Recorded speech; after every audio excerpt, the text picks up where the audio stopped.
Okay, I got it this time. We're recording. I guess the fourth time, hopefully, is going to be the charm where it's going to be, it'll go so smooth. No, Sounds good. share my screen. Let's see. Oh, and SCASP registration went live this week. So Oh, all of awesome. the things we've talked about in terms of mini sessions, yeah, Mhm. registration's out there already. Awesome.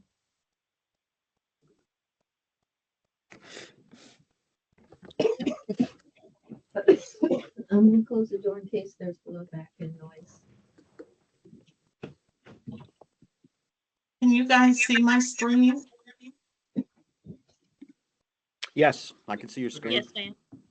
It would help if I was at the beginning. There we go. There we go. Well, I Oh, and think it is. Lisa, if you can Yes. send me the copy of the PowerPoint, I'll post Sure. it on our webpage under resources. Oh, that would be great. And we'll Okay, get it so- up on, our website under resources as well. We're kind of transitioning to a new website. So Lynn, that would be great. And then ours, the recording, you have to give us about a week to get it ready to post because it has to go through closed captioning and those folks have to get it closed captioned before we can post it. So we've just have that little piece, but I think we're at 1 o'clock. We can go ahead and get started. I was trying to look to see how many we have 85. This is our smallest group. We've been averaging like about 120, 130 folks a session, which is wonderful because we were so afraid over the summer we wouldn't get as many people as we hoped. And I'm Lisa McClimate. I'm the school psychology consultant at OSIS, the team lead for policy procedure and community engagement. And Lynn Collins from SCASP is here, and she was part of our stakeholder group, and she's been so kind to come to every session to help with the chat and to help. I've been here at the State Department now for 8 years, so I feel like, I've been 8 years away from doing evals, so she really can speak to that as well. She's out there with y'all in the trenches, so she's been super helpful with questions as well. It's been a really long process to, regulation is not an easy thing to change. And we were hoping when it went to the legislation in January, they would, kind of get this out of the way and approve it, but they decided to wait the full 120 days of the legislation and let it just automatically become a new regulation. So it became new regulations on May 24th. And it has to be posted in the state register, which that was the date it was posted there. And that makes it official. And we are not asking, I've got some summer questions, but we're not asking that you use it until the 24-25 school year, whenever your district starts back to school, that you go ahead and use the new criteria. A little bit, I had a lot of requests to just talk a little bit about evaluations in general, and then the common categories that we deal with. Angie Neal, our speech language consultant, has done some training for speech and is also putting out some modules for the speech folks. And then vision and hearing folks, Marty McKenzie and Robert Hill are doing some vision and hearing sessions with their folks. So we're going to concentrate on the other areas. And then talk a little bit about reports. And feel free to put questions in the chat when there gets to be, 114 of us now. It gets a little harder to, just ask questions, but, feel free to put them in the chat. Lynn's going to kind of keep an eye on that for us. when we're done, then, any questions that you have, feel free to ask. So, talking about just some things that apply to all evaluations, just reviewing some basics. No two snowflakes are alike. No two evaluations are ever going to be alike.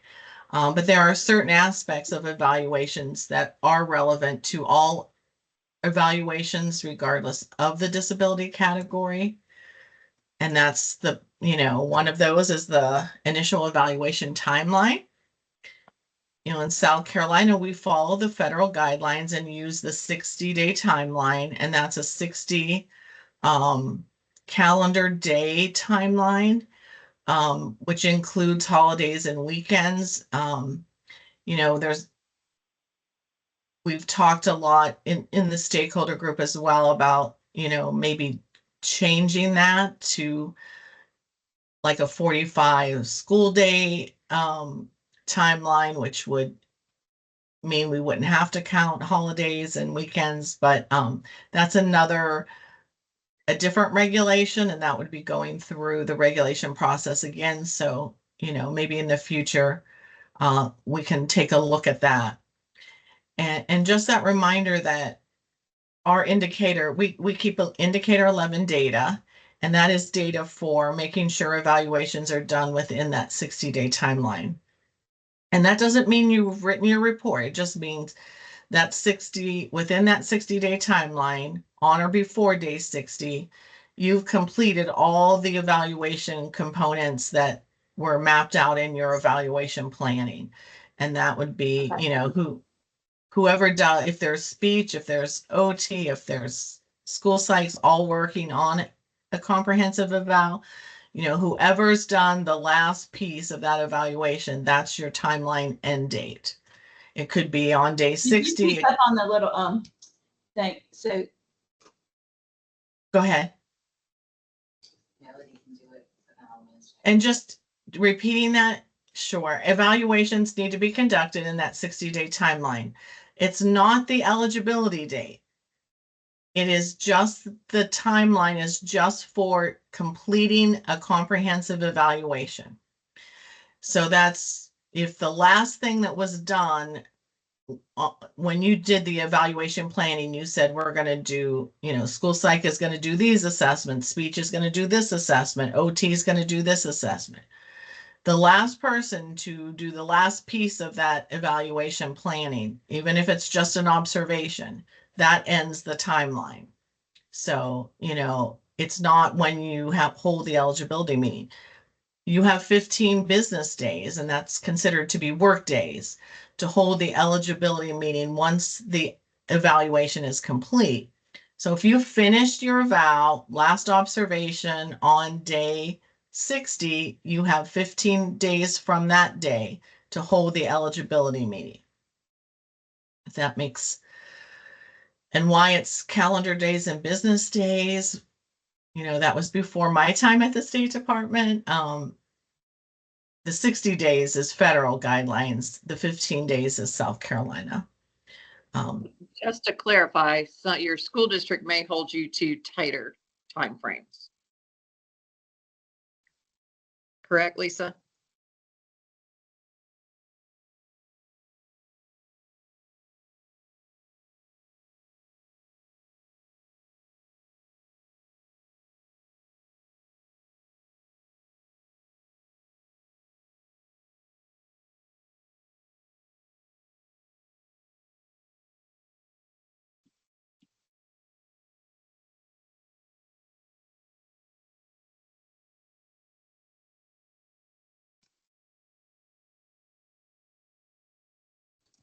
is she frozen?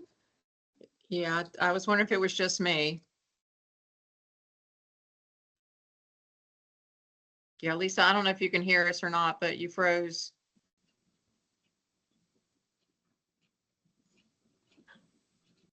No idea what that was. I apologize, but I somehow just lost a connection there. That's okay. I was asking just to clarify that districts may hold you to the 60-day total timeline, Right. not that 75. So districts may do it differently. Right. And districts have, they can't make the timeline longer than 60 days, but they certainly can make that timeline shorter. And there are a few districts that do the 60 days to eligibility, and that's, that's fine.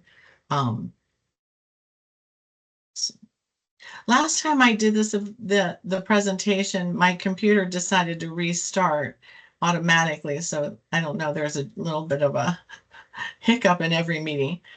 But in conducting the evaluation, just things to remember, using a variety of assessment tools and strategies. What should that evaluation, comprehensive evaluation, give you information wise? In other words, you're done with the evaluation. That evaluation should help the team determine whether that child is a child with a disability. So is it giving you, all the information that you need to make that eligibility determination? And do you have enough information in that comprehensive evaluation to develop the content of the child's IEP? So are you able to write the strengths section, the needs section, determine goals, have baseline information in there? So that would be, just what that evaluation is supposed to do. And, in federal guidelines, it very strongly says not use any single measure or assessment as the sole criteria for determining whether the child is a child with a disability and for determining an appropriate educational program. And what I think a lot of times we've found out as we go, we're in different districts throughout the state, it doesn't mean that you only do one, it's not referring to, oh, you've only done one assessment to determine a child's eligibility. It means you may have done 5 assessments, but, parent didn't get back that rating scale, even though all the other assessments you did would say that child qualifies. You don't qualify that child based on one assessment. And we've talked a lot in some of the sessions about, how difficult sometimes it is to get those parent rating scales back. What are some options you can do if parents don't respond? I think like we, teachers do with, sending out meeting notices, at least making 2 attempts. If after 2 attempts you've emailed a rating scale, you've, handed one to mom, and you're getting nothing back, maybe you give another teacher that has the student a rating scale and you use several teacher rating scales. Just so when you're documenting that you are saying in your report that, after 2 failed attempts, you got another teacher rating scale, and the team really feels that those teacher rating scales were a good picture of where that child is functioning. And, just document that change and move on. And using technically sound instruments, I think we all familiar with that. Lisa, So we lost your presentation. Oh,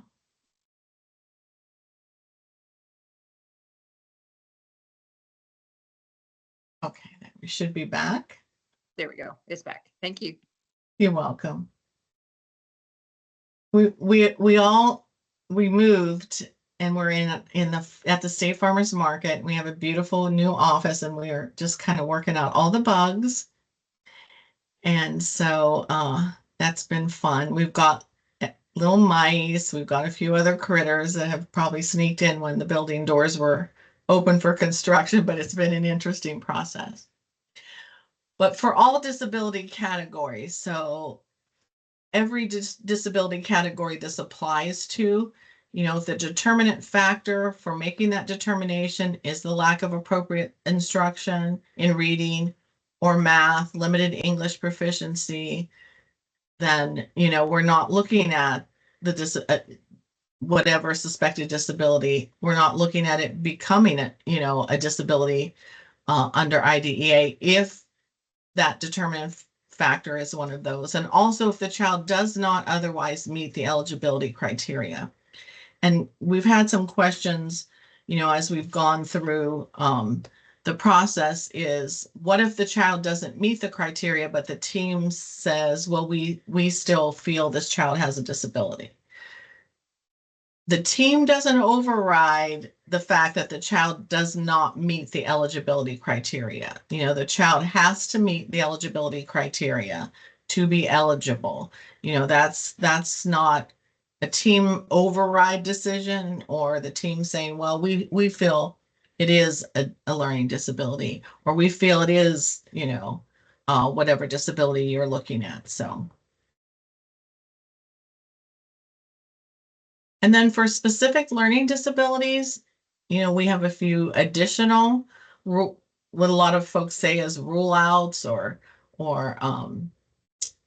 but the suspected learning disability is not primarily the result of vision, hearing, motor, intellectual disability, emotional disturbance, cultural factors, economic or environmental disadvantage, or limited English proficiency. And I think the environmental or economic disadvantage is tough to talk about in team meetings, and tough to, say, well, we can't qualify because what's going on with this child being behind may be more, from lack of previous knowledge before the child comes to school. Parents with a second or third grade vocabulary, that's going to have an impact on a child coming to school and only having been exposed to that level of vocabulary in the home. So, MTSS, and I always say in my perfect world, would be looking at some of these factors before it ever gets to a referral. If it is economic disadvantage, if it's environmental or cultural factors, what can we do through the intervention process in MTSS before we get to that referral process? And, we do realize MTSS and RTI are functioning well in some districts, not so well in other districts. But I think as we're moving ahead in the state with the science of reading, especially for reading, and it will get easier as our MTSS processes get better. But so the 2024 standards. Lisa, I'm sorry, before we get into Sure. eligibility, I know we'll get into more about appropriate instruction as we go through this. But there wasn't a question about, I would like information on how attendance is considered in lack of appropriate instruction. Sure. And I know when we say this at the State Department level, we feel like we make everybody cringe when we always say it depends. 10 days out, you got to look at where were those 10 days, 5 days before Christmas break, when maybe there were no new concepts being taught in the classroom. Some of those days were, maybe one day a month to add up to 10 days, or you really, 10 days could be really significant depending on what the child's missing instruction wise. It could be more significant in kindergarten, first and second grade, when kids are learning to read, to miss 10 days of instruction. That might be more significant than a fifth grader missing 10 days. So it depends. The team has to make that decision. All of IDEA was created to be a problem-solving model. And throughout the IDEA regulations, there's a lot left to the team, to that decision-making process. And I think, it is kind of like, being a private investigator and looking at, you can't just say 10 days. When were those 10 days? What was missed during those 10 days? How did those 10 days impact? But, you get to 20 days, you get to 45 days. And we do see that 45 days of being absent. That's 9 weeks. That's certainly going to have an impact on a child. So it is a team decision. And, the team can also look like, well, they didn't miss anything in second grade and they were able to keep up. But now we're in third grade. They've missed 15, 20 days this year and they're really behind. Days for that child are significant because, we weren't seeing delays the previous year when there was no attendance. So it's one of those, it depends situations. And another thing we mentioned in one of the Mhm. other sessions was look at the reason behind the attendance. Like if it's Yes, a health issue, that right. we don't just want to assume that they're just staying home just to stay home, that there may be another factor that also needs to be addressed. Right. And in, it depends on your, power school person and how your building addresses attendance. We had a system set up in my building, and I did high school probably for the last 8 years before I came here to the state. And, when one of our students was out for, a certain number of days, we got, a notice that they were out, and our attendance people, they called home. They asked why. They would sometimes pass that information on to us. What are the reasons, and is there any way we can intervene to get that child to school before they miss 45 days? And, it just depends. A lot of MTSS teams are dealing with the attendance issues. And that process is happening in some of those teams who are, reaching out to families of kids who are missing days so that they can intervene before, that accumulates to so many days. And we And we have heard the 15 to Sorry. 20%, and then we've heard some folks say 10%. It really is, going to be individual to the disability. I've had autistic kids who were super bright kids who probably could have missed 20 days and caught up in 5 days. Their academic skills were not an issue for them. It was more social and that type of thing.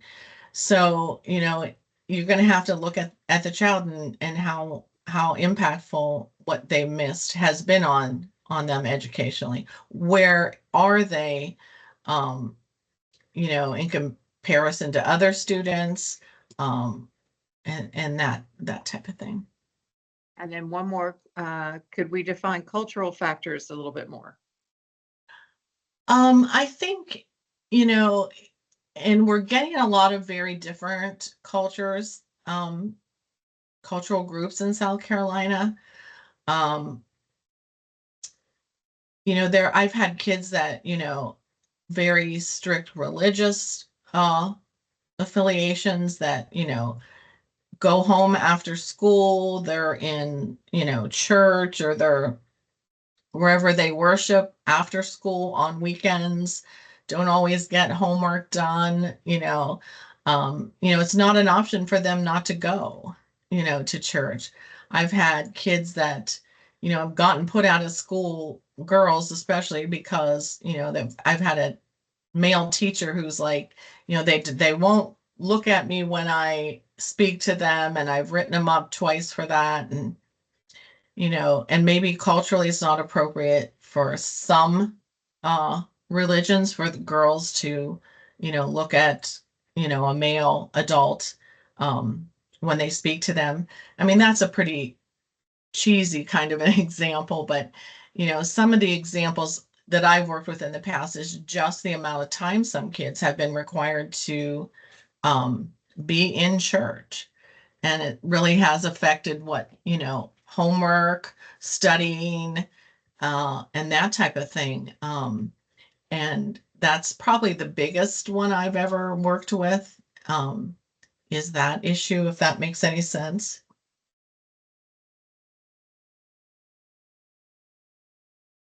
And I think someone put in the chat about, suggested guidelines, but caution in any hard and fast rule for everyone. And that's probably true. Everything through IDA is always that, well, what's the circumstance, um, it's built to be individualized for every student and taking into account that particular student's needs and that type of thing. So the standards for evaluation and eligibility determinations are the regular 3 parts I think we're used to: the definition and the criteria, and that is regulation. So every disability category starts with the definition, then moves to the criteria, and then has the evaluation pieces. The evaluation piece is guidance. And as we've gone through this, we realize there might be some language that says required. So, we are going to go back and do some updates. The evaluation piece is just guidance. We're not saying you have to do the evaluation piece exactly as it's written. You do have to meet the criteria that's in the regulation exactly as that is written.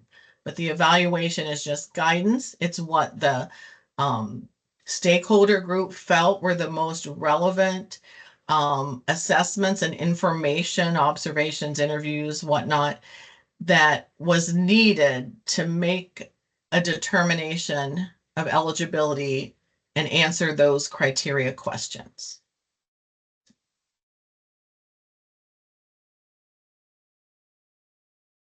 And something that's different throughout the criteria, I think, is that the terminology structured interview and the definition that we've pulled from that is just predetermined questions to help gather specific information, not something that you have to go out and buy. It's just not that unstructured interview where you're random hallway conversations with how's Johnny doing in your class? Oh, he struggles, but he's, not doing that bad.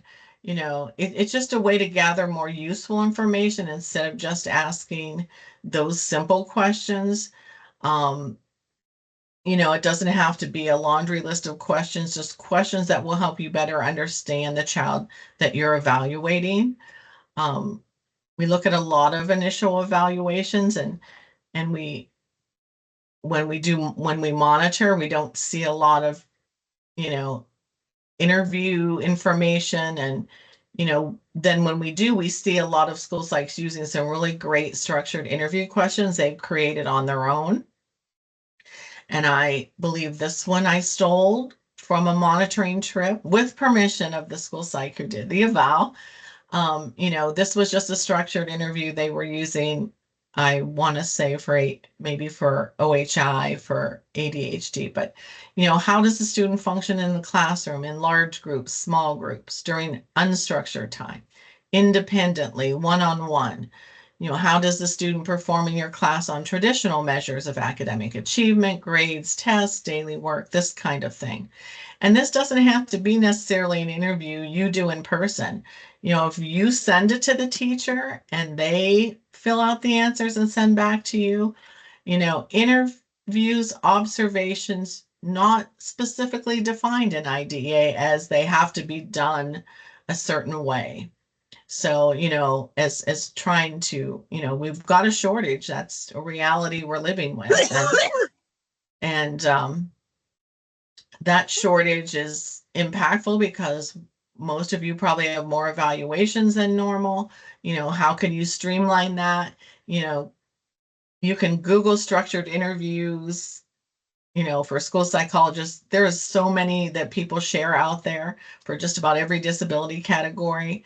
Whether you do that or if you I created some of my own over the years, just because I would do an interview and then I would say, oh, I forgot to ask this question, forgot to ask that question.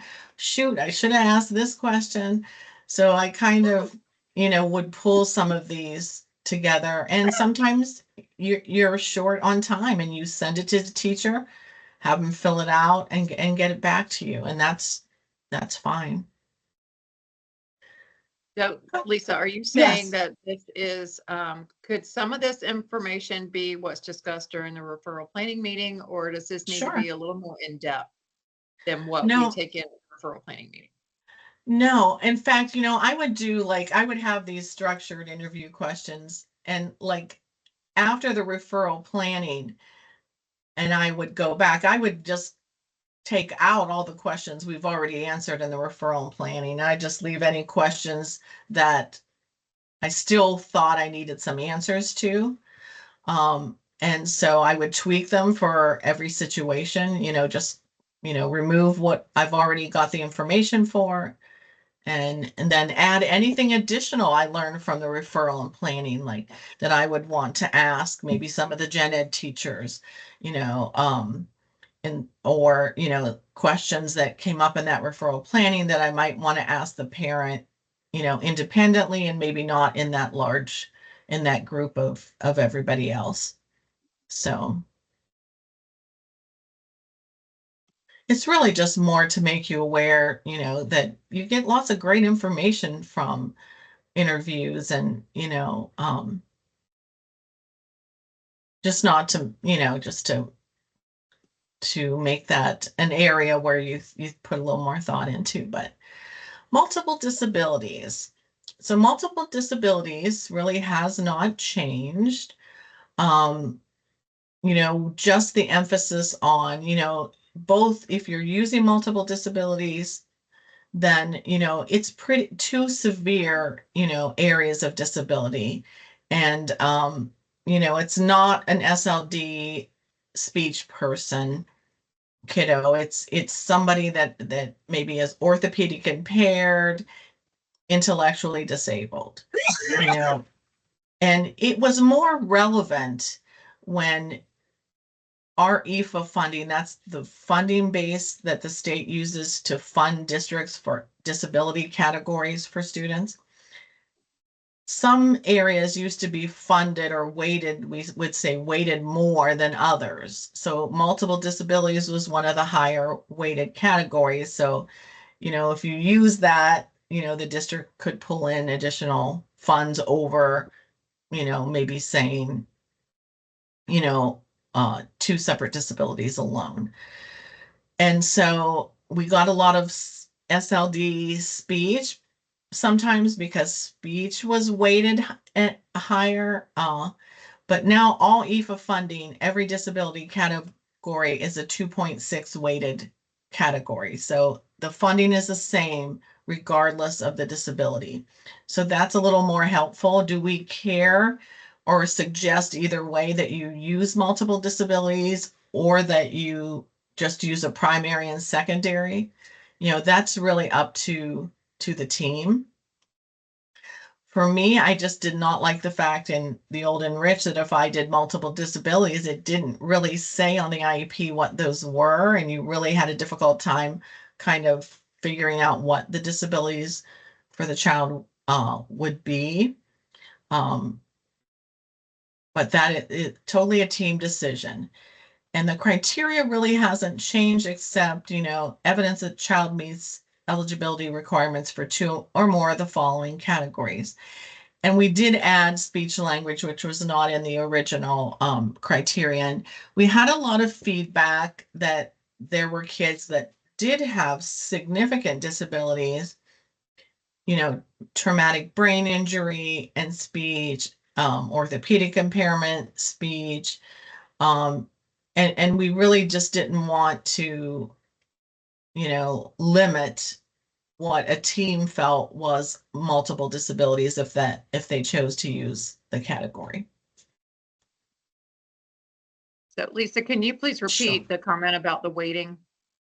Right. So every child that has a disability in a district gets a certain amount from that pot of money. And, I'm not, the funding piece is not my, expertise area, but some disability categories kids would receive more, the district would receive more money for than other categories. So like autism, multiple disabilities, speech, were at the higher end of funding. And then SLD, OHI were at the lower end of how much a district got for a child with just that disability. Now the funding is weighted exactly the same. So no matter what disability a child has, you get the same amount of funding from the state per child, not IDEA funding. Totally different ball game, but how much the state funds special education per student is the same for every disability category. And we've kind of fought for that for a long time because it really would drive a team to say what was primary, secondary over what was really impacting a child the most, whether, we're going to use multiple disabilities over SLDs instead of SLD speech because it's weighted a little more.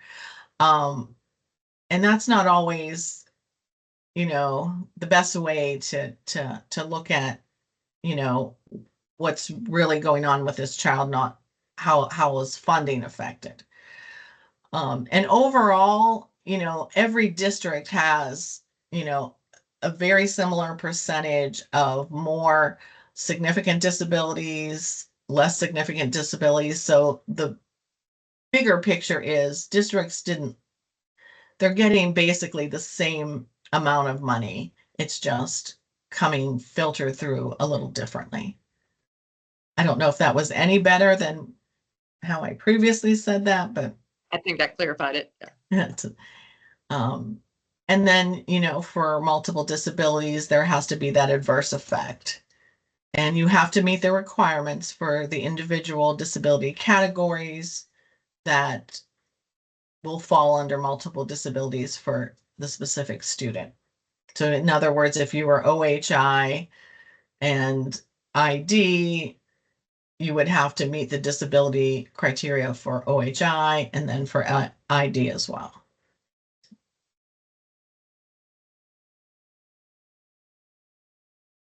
Any other questions? I don't see. Orthopedic impairment, I'm starting out with the categories that haven't really changed a whole lot. Same definition.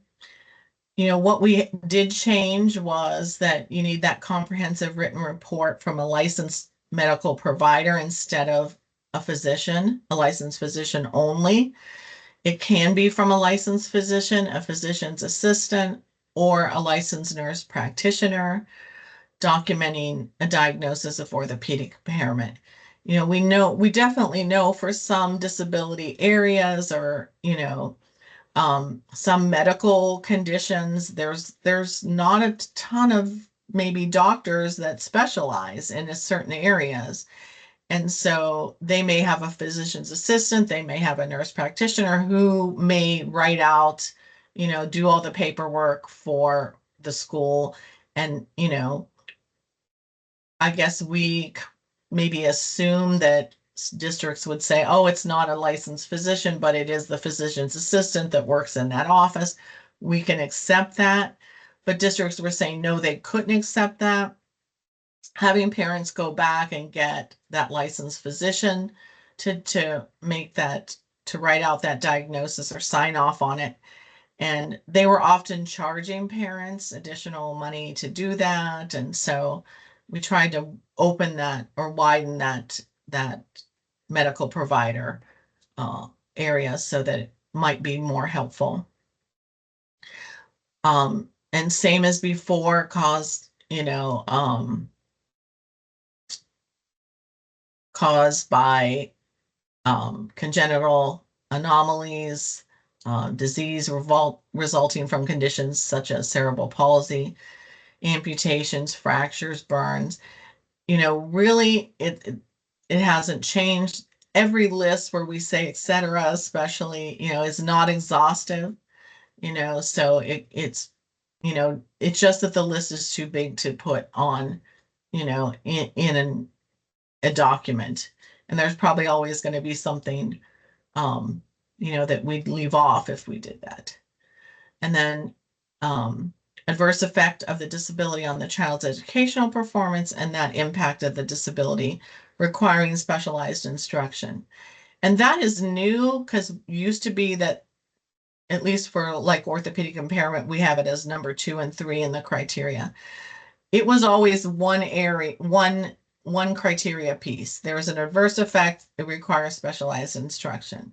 And we did get feedback that separating those questions maybe prompted the team to really talk about, is there an adverse effect? And then does that adverse effect mean we need specialized instruction? Or does that adverse effect, could that be accommodated by a 504 plan with just accommodations? So, it's just separated out if it gives, if it makes it more helpful for going through the process as a team. And then, orthopedic impairment in the old 2011 criteria was very vague. You need a comprehensive written report from a licensed medical provider. And that was basically all that was in there. And we just wanted to give some, other option, like, you're talking about an orthopedic impairment, do we need to do any motor evaluations, fine or gross motor evaluations? Are there any, do we need to do some adaptive behavior as a team? Any additional evaluations or assessments that may be necessary for the team to determine the child's educational needs? Could be achievement test, it could be health records, review of attendance, classroom observations. You can't use that medical diagnosis alone, and that's always been in the criteria, but it kind of really didn't expand on, hey, what else should we be looking at? It may not be that you're looking at these areas. As I said earlier, evaluation section is guidance.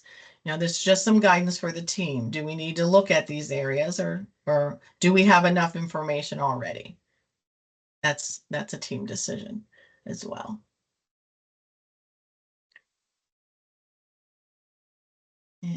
Any orthopedic? Yes, there was one Yeah. question. We have a couple questions. So just to be clear, the only requirement is the written report from the licensed medical provider, but the others are optional. Well, the licensed medical let me go back to this. Where we put that? A licensed medical provider is considered to be a licensed physician, a physician's assistant, or a nurse practitioner. You can get documents from any one of those 3 licensed professionals. It can be a licensed physician. It doesn't have to be. It can be a physician's assistant or a licensed nurse practitioner, but you only need the documentation from one of those folks.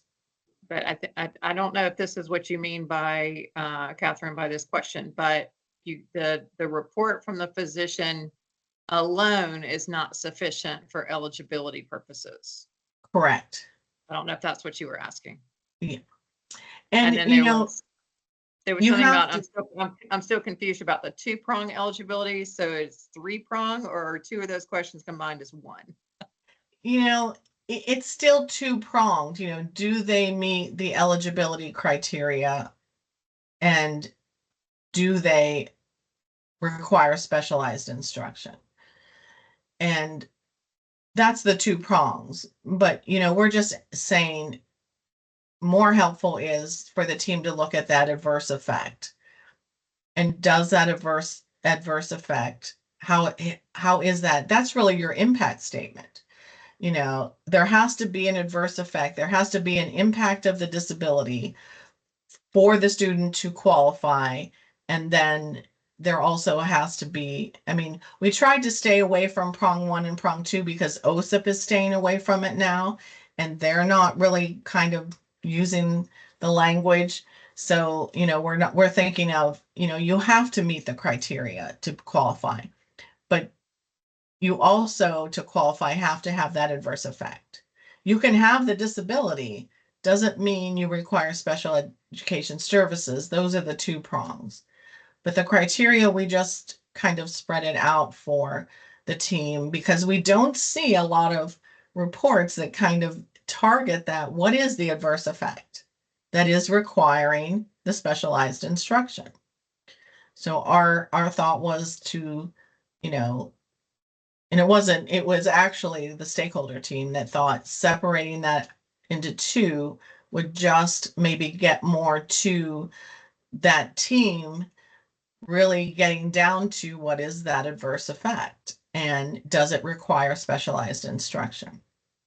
So, And so this is one of those areas where in the evaluation part, there are parts that say required, but we're going to look at that. That's yeah, the way it needs to be worded.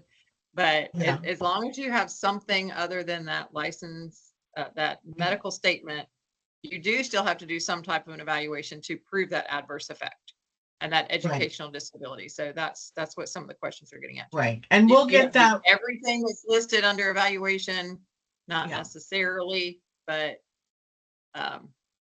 And, you you have to do start, something other than that medical report. Yeah. yeah. And throughout, we do have to get rid of the required. I did find it in some of the evaluation in that piece. The evaluation piece is guidance. It did not go through regulation. It is suggested that these are the things that you do. Every student is different. You may decide you need more than what we're saying, maybe the evaluation components. You may need less because you already have that information. You have that information from something else, or, you just don't need to look at every, we're saying for a majority of students with a disability in every category that we looked at, we felt the criteria group, stakeholder group felt these would be probably the most relevant assessments and information that you would need to gather to make a good decision about a child's, eligibility or not. So we will get that corrected. It's funny. There's one of me, and there's like 525 school psychologists. And we go through this year of the, going through the regulation, and it was just like so many emails with, "Is the seed out yet? Is the seed ready? Is the seed ready?" And even though we went through it a million times, we found some typo errors. We found a few other errors, and we're going to get those corrected and get that new one up on the website. But all the evaluation pieces are guidance.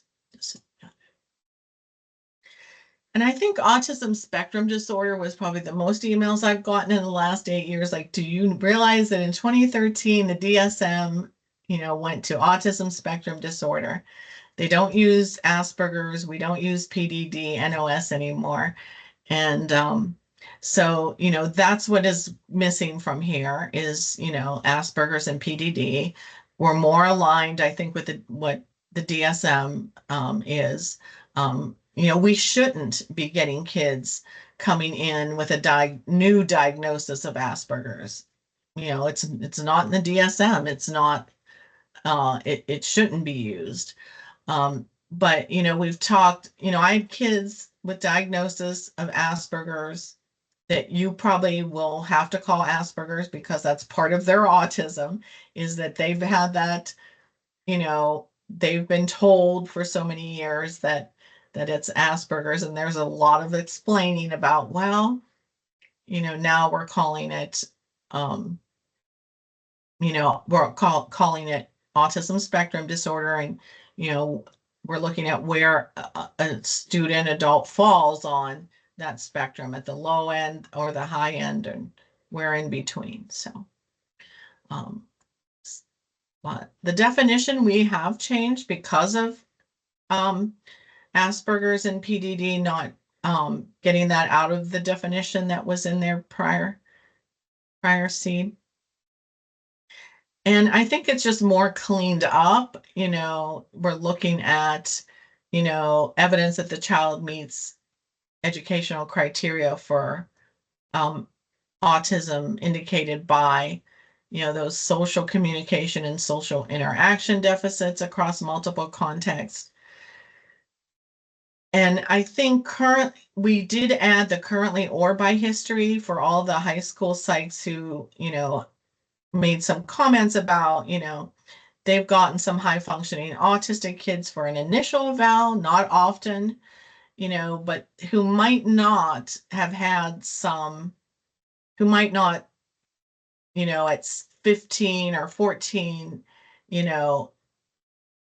qualify, but they did have some of those behaviors early on. So by history, to give that flexibility. And then those restrictive, repetitive patterns of behavior or interest. And this is where some of us those of you who do high school may have had kids who, hey, you could look through their records. A team wanted to test them in elementary and parents refused. Team wanted to test them in middle school for autism. Again, parents refused. And then we're in high school and now the parents are asking for that evaluation. And, some of those restrictive motor movements and some of those fixated interests aren't quite as strong as they used to be, but were very obvious earlier on. It just gives that flexibility. And the same, cannot be accounted for by an emotional disability. Not, and to say there are cases where autism and emotional disability could be comorbid, but the above characteristics are in excess of what would be explained by the emotional disability alone. That's pretty much the same. And then the characteristics adversely impact educational performance, indicated by one or more of the following. So more just explained better than what was in the previous, difficulties maintaining appropriate social behaviors across multiple environments. You guys can I did put the link to the seed in the chat, put the link to a couple other documents, but can take a better look at it when you get a chance, and that type of thing. So. And then again, that adverse impact in one or more of the following areas.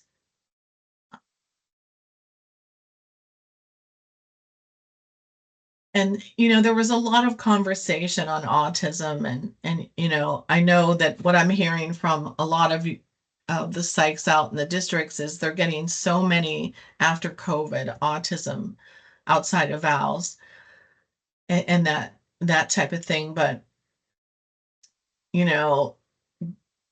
just being cautious, no single component should be used as the sole criterion for considering eligibility. Rather, the evaluation as a whole should establish significant patterns supporting the above criteria, such as consistency across measures in different settings over time. And this is, when you get those outside evaluations that say autism, and as a team, you're saying, well, we're not sure that we're seeing that when you're doing that evaluation planning. And you're looking at, okay, we're going to do some of our own evaluation components. And, you're looking at maybe those across all of those, components, you're not necessarily, seeing what that outside evaluation is seeing. So, establishing those patterns, across all measures, that type of thing.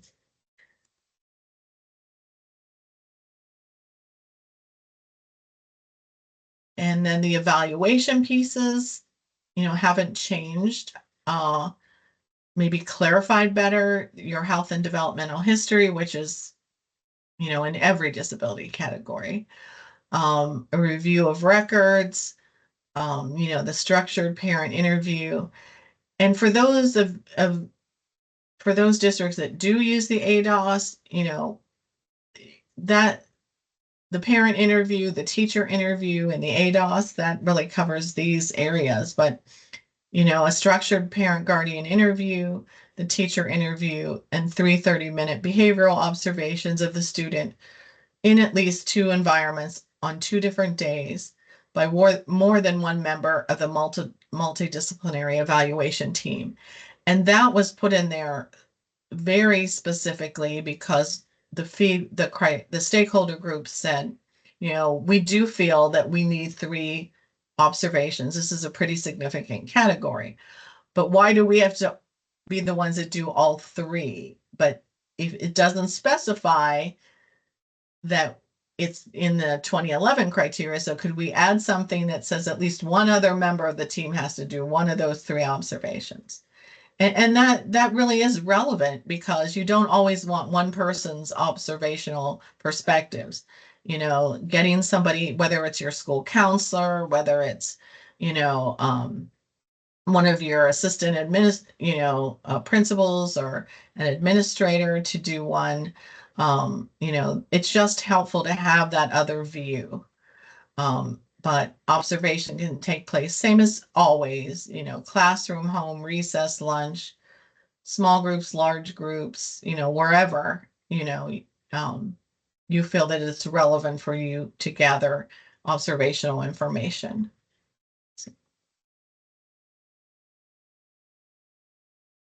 And then 2 or more standardized measures of social behavioral functioning, which was in the previous, but I think a lot of people took that very specific, like it wasn't defined enough, and we're saying you could use one broadband recommendations are you use one broadband measure, use the autism portion of the BASC because you want the additional information as well.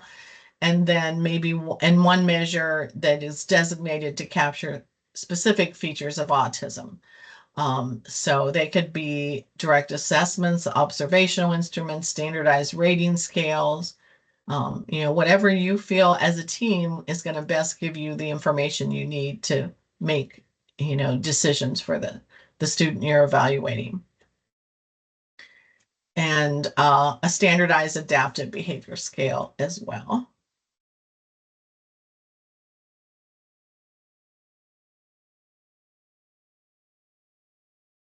And then for school age children, academic achievement, and we're not saying do an academic achievement assessment for everybody. Look at achievement and how that's impacting. Start with your statewide assessments, start with your SC Ready scores. If those are average, if that child is meeting or exceeding, state assessments or district-wide assessments, do you need additional information to understand that academic achievement is impacting or not impacting? That's kind of the gold standard where we want kids to be. We want them to be meeting or exceeding our state assessments. And, if that's the case, then, we're saying, why would you do an academic achievement test with that information? Or they're meeting they meet the state assessment requirements in math, but not reading. Well, maybe you choose just to look at reading and not both areas, not, maybe you look at reading and writing and you don't do the math pieces because you've got data to say, math is at or above where peers are. And then any other areas, that the team feels will help assess the educational needs of the child. They could include, but certainly not limited to, any cognitive processing, achievement, CBMs, gross fine motor or sensory processing, not limited to. So whatever the team feels in addition to would be beneficial. Because you really go through an assessment evaluation and you say, I've got to answer the question, we're suspecting a disability in autism. You know, how do I answer, does this child have autism or not? You know, we're looking at what assessments I need to meet that criteria that would help me either say, yes, they meet the criteria, or no, they don't. So lots of conversation. Any autism questions? Yeah, there was one about the observations. Is it required now that it be two different people, or is just suggested? It's just, you know, it's in the was gonna go back real quick. Yeah. To the I mean, criteria best practice piece. would be that it be more than one Yeah. person laying their eyes on the student. Yeah. Yeah, and it's really, yeah, it is in the evaluation piece. Minimum of 3 observations. You know, in my experience, it's like not every team fully understands that the evaluation piece is guidance, but you know, and so, you know, maybe using that to your advantage, that it is in the C that it says, you know, someone else needs to set eyes on this kid, as you said, Lynn. You know, it's a suggestion, you know, but I think there was a strong feeling that if we put it in writing specifically, even though evaluation is guidance, that some teams would have a better chance of, you know, getting another person. I think a lot of sites felt that all the observations fall directly on them. They have a very difficult time getting somebody else to do evaluations. And if we kind of put it in, even though evaluation part is, you know, guidance, that if we put it in writing, it might be helpful. And so we So did. couple more questions. For the Mhm. evaluation piece, it will be an assessment specific for autism and then an additional behavioral assessment.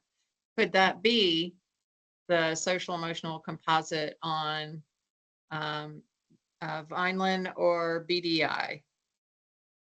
Yeah, absolutely.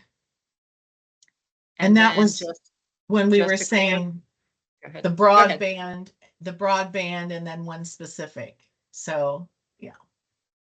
I'm sorry, And Lynn. then that's okay. Just to clarify, you do not have to use the ADOS as long as we have 2 or more other standardized measures. That's correct. And just want to put good thing that somebody said that, because I want to put a plug in for DDSN, and we sent a flyer out with directors maybe 2 weeks ago. I think you can access on DDSN's website. They are going to offer ADOS training regionally this coming school year across the state. So if you're interested in ADOS, you know, hop on their website for DDSN, and the information is on there, and more information will be coming. I'm not sure that they have specific venues set up, but it will say regional, and they're trying to get a count of people that are interested so that they can get a better idea of like where to provide the training. So Lisa, I did hear from one of our school psychs that work through DDSN and does some more private evals. Mhm. There was an issue with those who do not currently have a license, be it LPES or a licensed psychologist, being able to use those ADOS results for the other services that they can get through DDSN. I guess when Medicaid, HHS redid the Medicaid billing. Right. So I'm waiting to get more information on that, but from what I'm hearing, they're now requiring that license piece, be it the licensed psychologist or the LPES, if for those other extended services. Okay. But I'll share more information about that to everybody through our SCAS page when I get that more information. Yeah, and if you find out more, Lynn, let me know, and I can check as well with our Medicaid folks through our office, because I thought they had changed that. I thought they had I know changed they've it to changed certified it school psychs, recently. but I guess they didn't in the last revision. Okay. And I know they've updated Medicaid recently, very recently, so I haven't had a chance to read through all the updates. but yeah, definitely let me know what you find out. I will, yeah. Thank you. So the purpose of allowing developmental delay, and I think to have some background on developmental delay, when we first started, just, it was a research to practice, like 2017, maybe that we did 2 sessions a day for all 4 days. And you just signed up to come and give us feedback on, what do you want to keep in the criteria for all categories? What would you like to see change? Some suggestions, that was how we started as a giant, stakeholder input, like, lots of sessions, just give us some general feedback, give us some direction on where we think, we want to go as a state. And developmental delay, overwhelmingly, there were people that said we've got to do something with the age at the time, that, because concerns were that there were so many students out there that were self-contained developmental delay, which we didn't realize that was happening. And then reaching the age by the 10th birthday, a lot of times you're talking about a third grader, and they're not qualifying for any other disability category, so they're being dismissed. But they also haven't been in the general ed curriculum, and they haven't had that exposure, so they were being held back in third grade because of the Read to Succeed law. And so that kind of was a little bit of an eye-opener for us, because, DD really was not originally in IDEA, but added in IDEA. As we learned more along the way, we realized that early intervention is the key. If we can get our kids into intervention as early as possible, the outcomes for their future is just so much wider. And so states were, we were back in 97. I'm not sure if 97 or 2004 when it was added. But at the time, most states were doing a discrepancy model, which was a wait to fail model, and we weren't getting kids into special ed till third grade. And we're saying, well, how do we use the research about early intervention if we can't even get our kids to qualify till third grade? And we know the wait to fail model and that whole thing. But so DD came into play, and that's a child who doesn't really meet any disability category area outright. And that, it would give us the opportunity to say, well, there's delays in several areas, but not enough to be a specific disability eligibility for category. So developmental delay was created. You can, have a significant 2 standard deviation delay in one area, or a 1.5 in 2 or more areas. So, that's what it was created for. So it was never created for kids that have such significant issues that they would be self-contained. That makes some sense.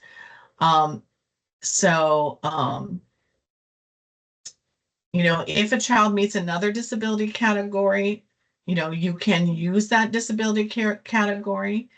And oftentimes, with ID especially, and maybe a lot of times with autism, these characteristics do seem like autism, but they're not jumping off the page. They're not real, we're not sure we want to use this category yet. We want to get this 3-year-old into, we want to use developmental delay, and we'll see down the road where that child is and what, and maybe look at a more appropriate category, specific category down the road.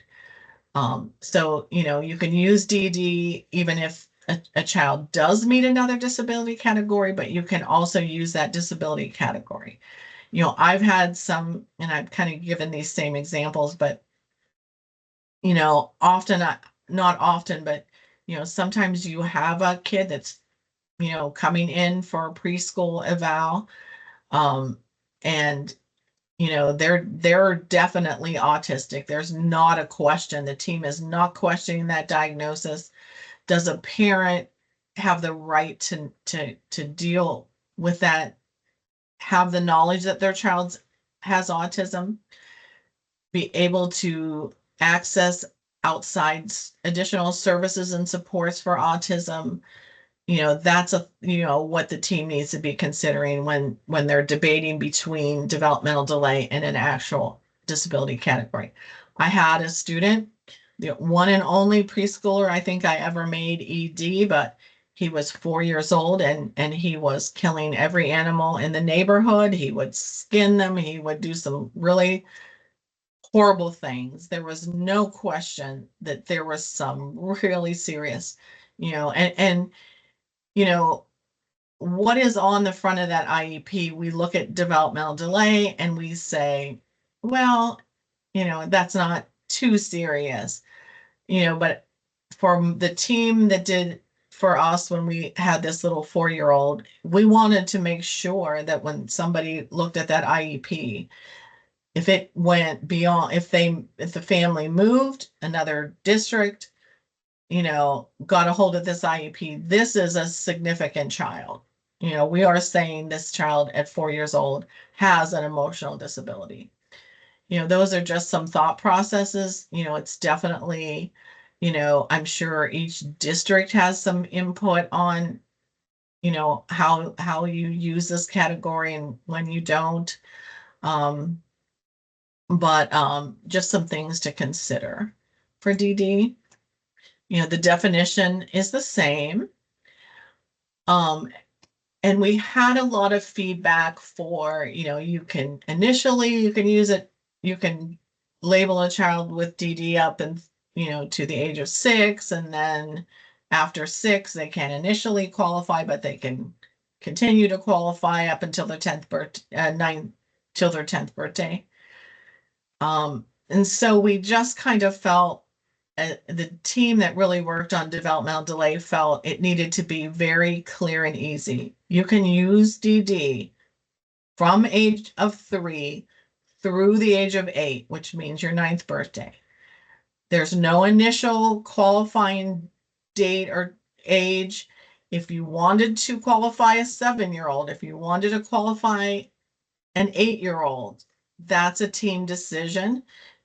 But the team would definitely have to say, well, they're 8, we only have 1 year, and we're going to have to reevaluate and look at another disability category. Keeping that in mind. So we're just saying you can use it from age 3 through up until the child's 9th birthday.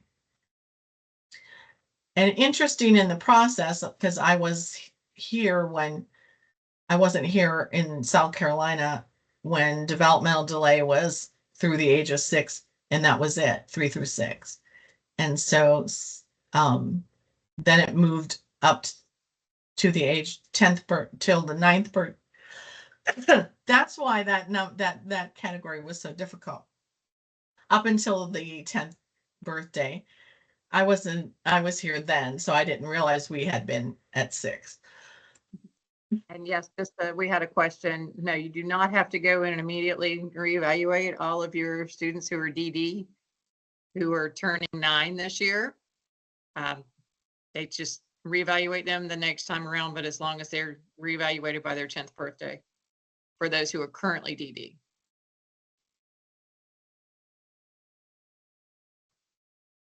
Yeah. So Lisa, we did have a question just to clarify. You do not have to go back and reevaluate all of your soon to be 9-year-olds who are currently DD, that they will be grandfathered in. But yes, absolutely. I'm trying to help you out here while you're getting a drink of water. That's there. Okay. I'm like, but, you know, get that you can go ahead and reevaluate them, but it's not, they're going to be grandfathered in. And anybody that is currently DD, I mean, a parent was at those meetings where you're explaining DD, you're saying that we all have to, that they're DD through up until the 10th birthday. So if you have, a 3-year-old, that you reevaluated at 6, now you're going to reevaluate at 9, they're still grandfathered in till they turn 10. Only difference is now, starting with this coming school year, this would apply to any new child that gets the label of developmental delay. So anybody that's already got that developmental delay label, it's up until the 10th birthday. It's only your new kids. I mean, you guys have enough on your plate. I didn't want any kind of,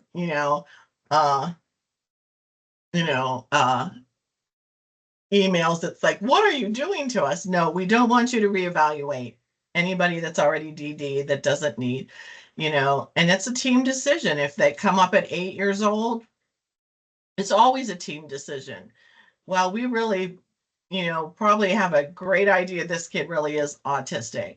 Do we want to wait until, they're 10 or not? That's always been a team decision to make, no, let's go ahead and evaluate for autism or whatnot. Those are all, decisions that your teams make. But yes, grandfathered in for sure.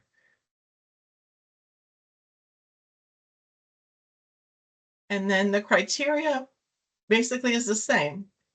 2 standard deviations in one area, 1.5 in 2 or more areas, except we did add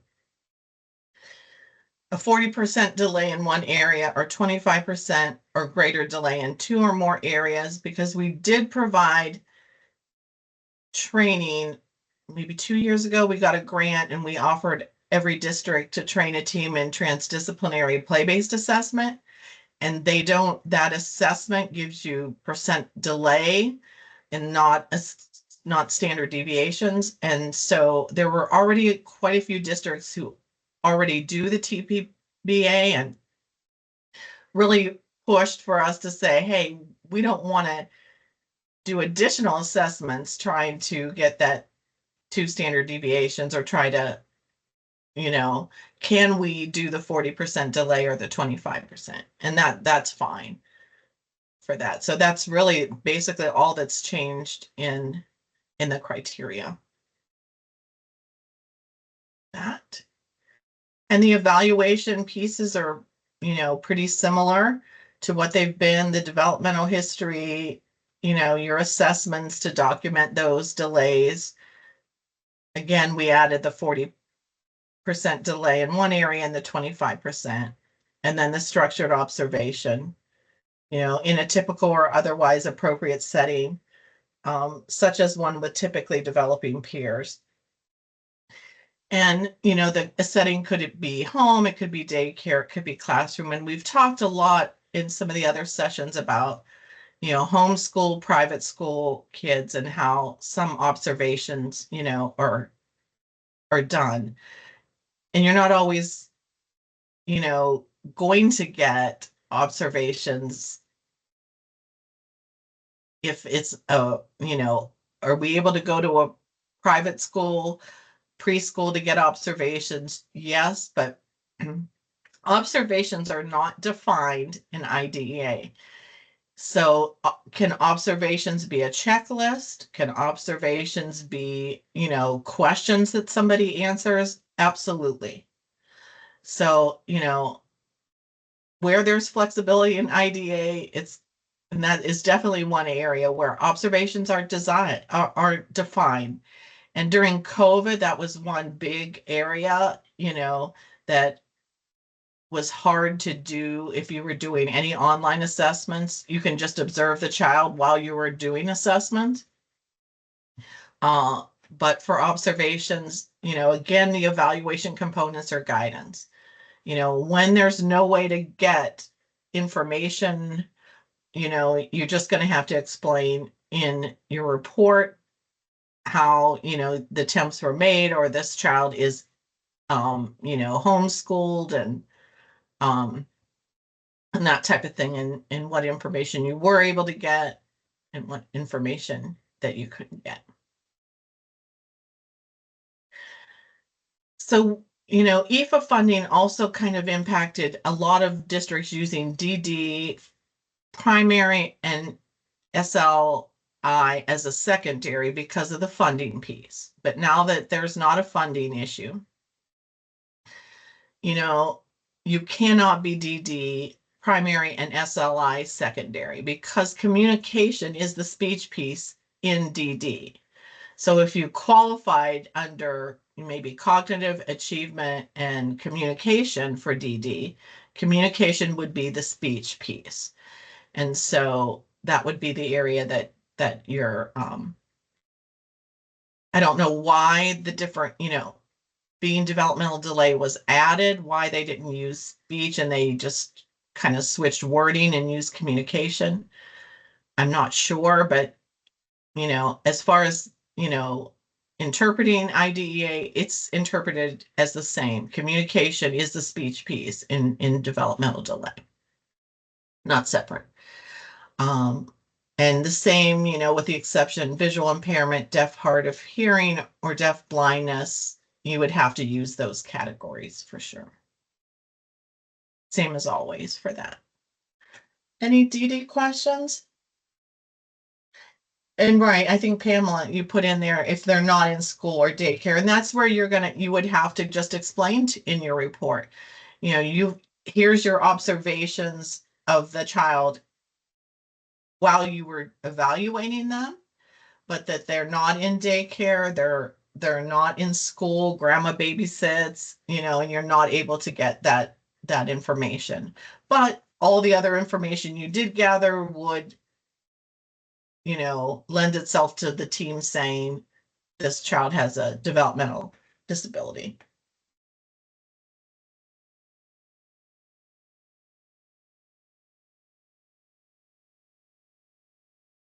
And emotional disability, any other questions then?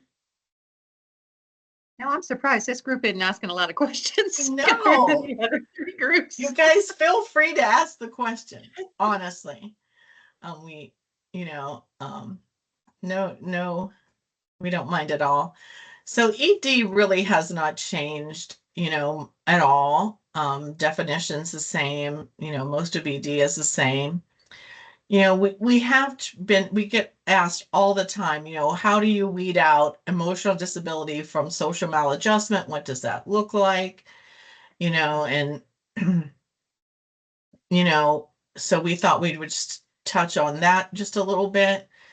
Social maladjustment, it's not defined in IDEA at all. There is no agreed upon, officially recognized definition of social maladjustment.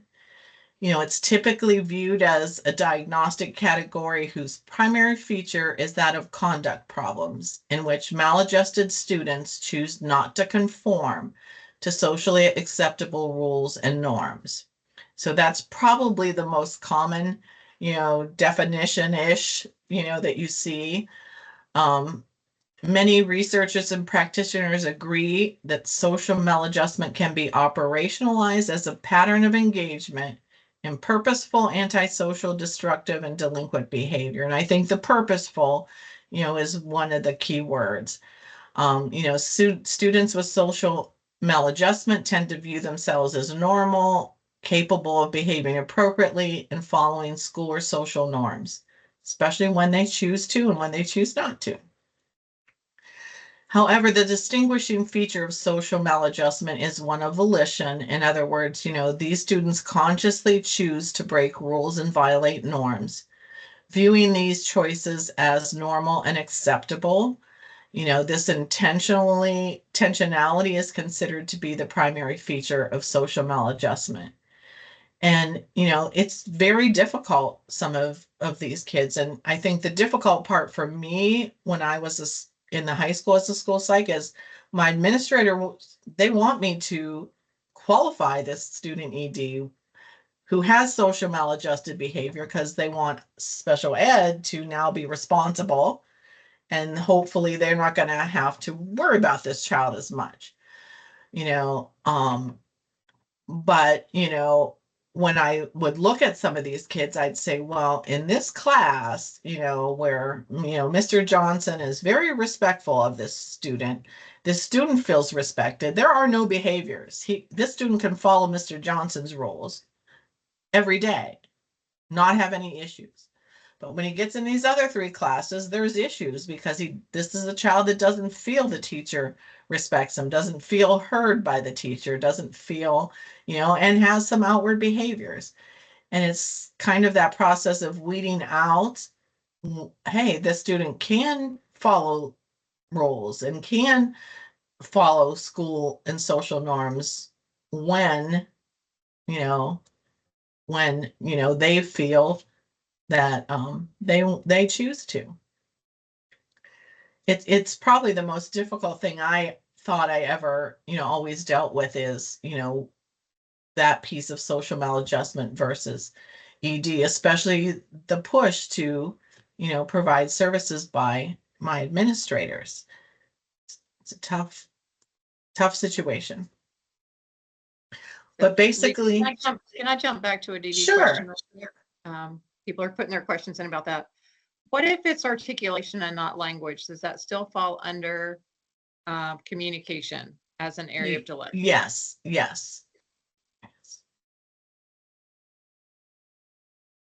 And then with this question about SLI, being secondary with DD, going back to autism spectrum.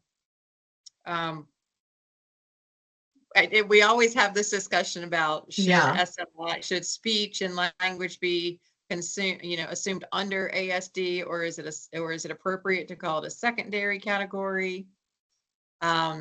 If pragmatic social language Right. is the area of focus on the IEP and not necessarily, expressive or receptive language, that conversation, that question's coming up again. Yeah, and I think that's where you're looking at, speech can be a disability category, speech can be a related service, where it's a related service. Autism is the disability, speech is the related service because the child needs to learn these pragmatic social language skills in order to access the general ed curriculum, in order to, be able to function within the school setting. It's not, so you can look at, no one is going to say you're wrong if you have autism and, you have speech as a secondary versus speech as a related service. If that language piece is very, very impactful to the team feels it is, it needs to be a secondary disability, that's a team decision. You're not going to be wrong either way you do that. You're going to be wrong if you don't provide the service for the child, but where you put that service as a secondary disability or as a related service, you're not going to be wrong either way. Does that make sense, Lynn? It makes sense. Yeah, it makes sense to me. But we'll see if the person who answered is like, oh, yes. Okay, yes. I always kind of gauge, well, maybe if Lynn understands me, then that's good. Maybe someone else will. I've heard these answers a lot, so I'm just making Yeah, everybody else hears the same answers. So Yeah. we're good to. Awesome. And then the adverse impact. And then, we did for some categories, the criteria, the team really felt that, we needed to expand what that impact was, because it's not just academic, it's not just social skills.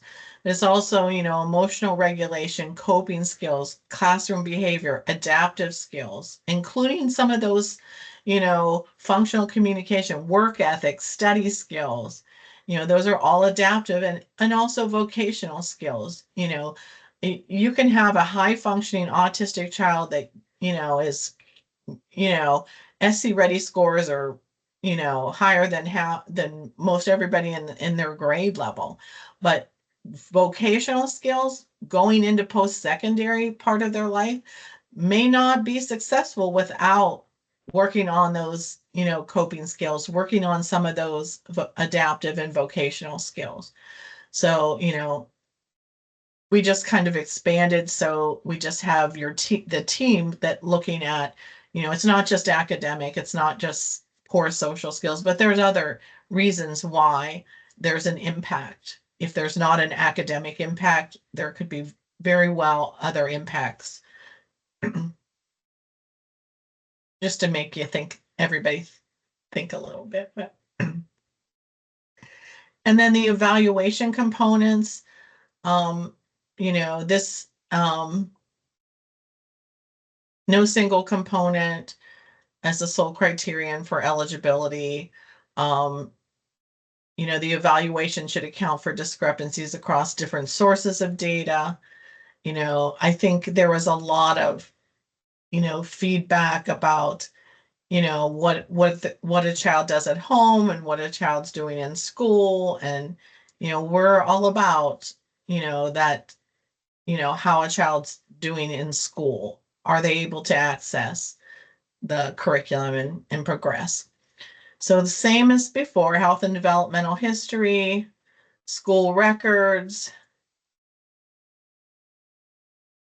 parent interview, teacher interview, and a structured child interview when developmentally appropriate, because for a lot of our little kids, it's not always that appropriate, depending. But just to gain insight into the child's perception of their social, emotional, behavioral functioning.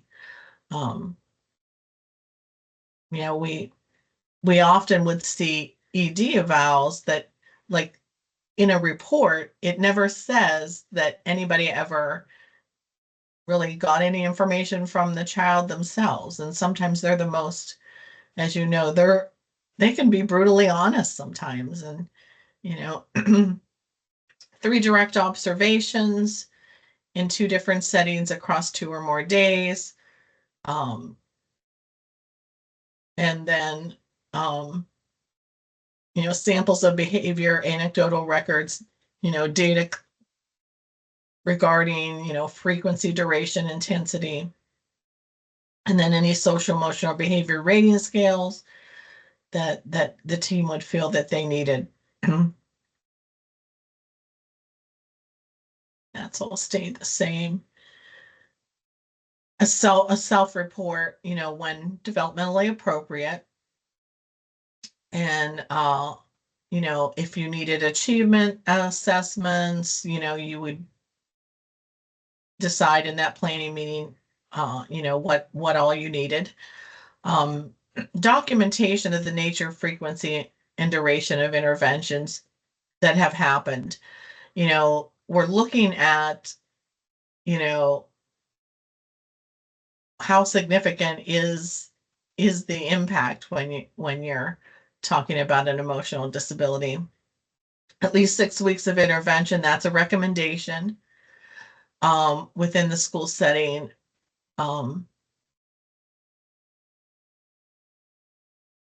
And I think we've talked about this in other sessions, some red flags for kids when you're looking at child find, and as an MTSS team or looking at child find, any child that's been hospitalized for any significant amount of time, several times, for mental health issues, that's somebody you have to take a look at it through MTSS, through a referral process, but that's definitely a red flag. And, we often see, that districts don't always, that's an area of child find sometimes we don't think about.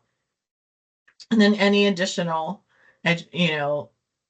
areas that the team would feel necessary to meet the educational needs of the child.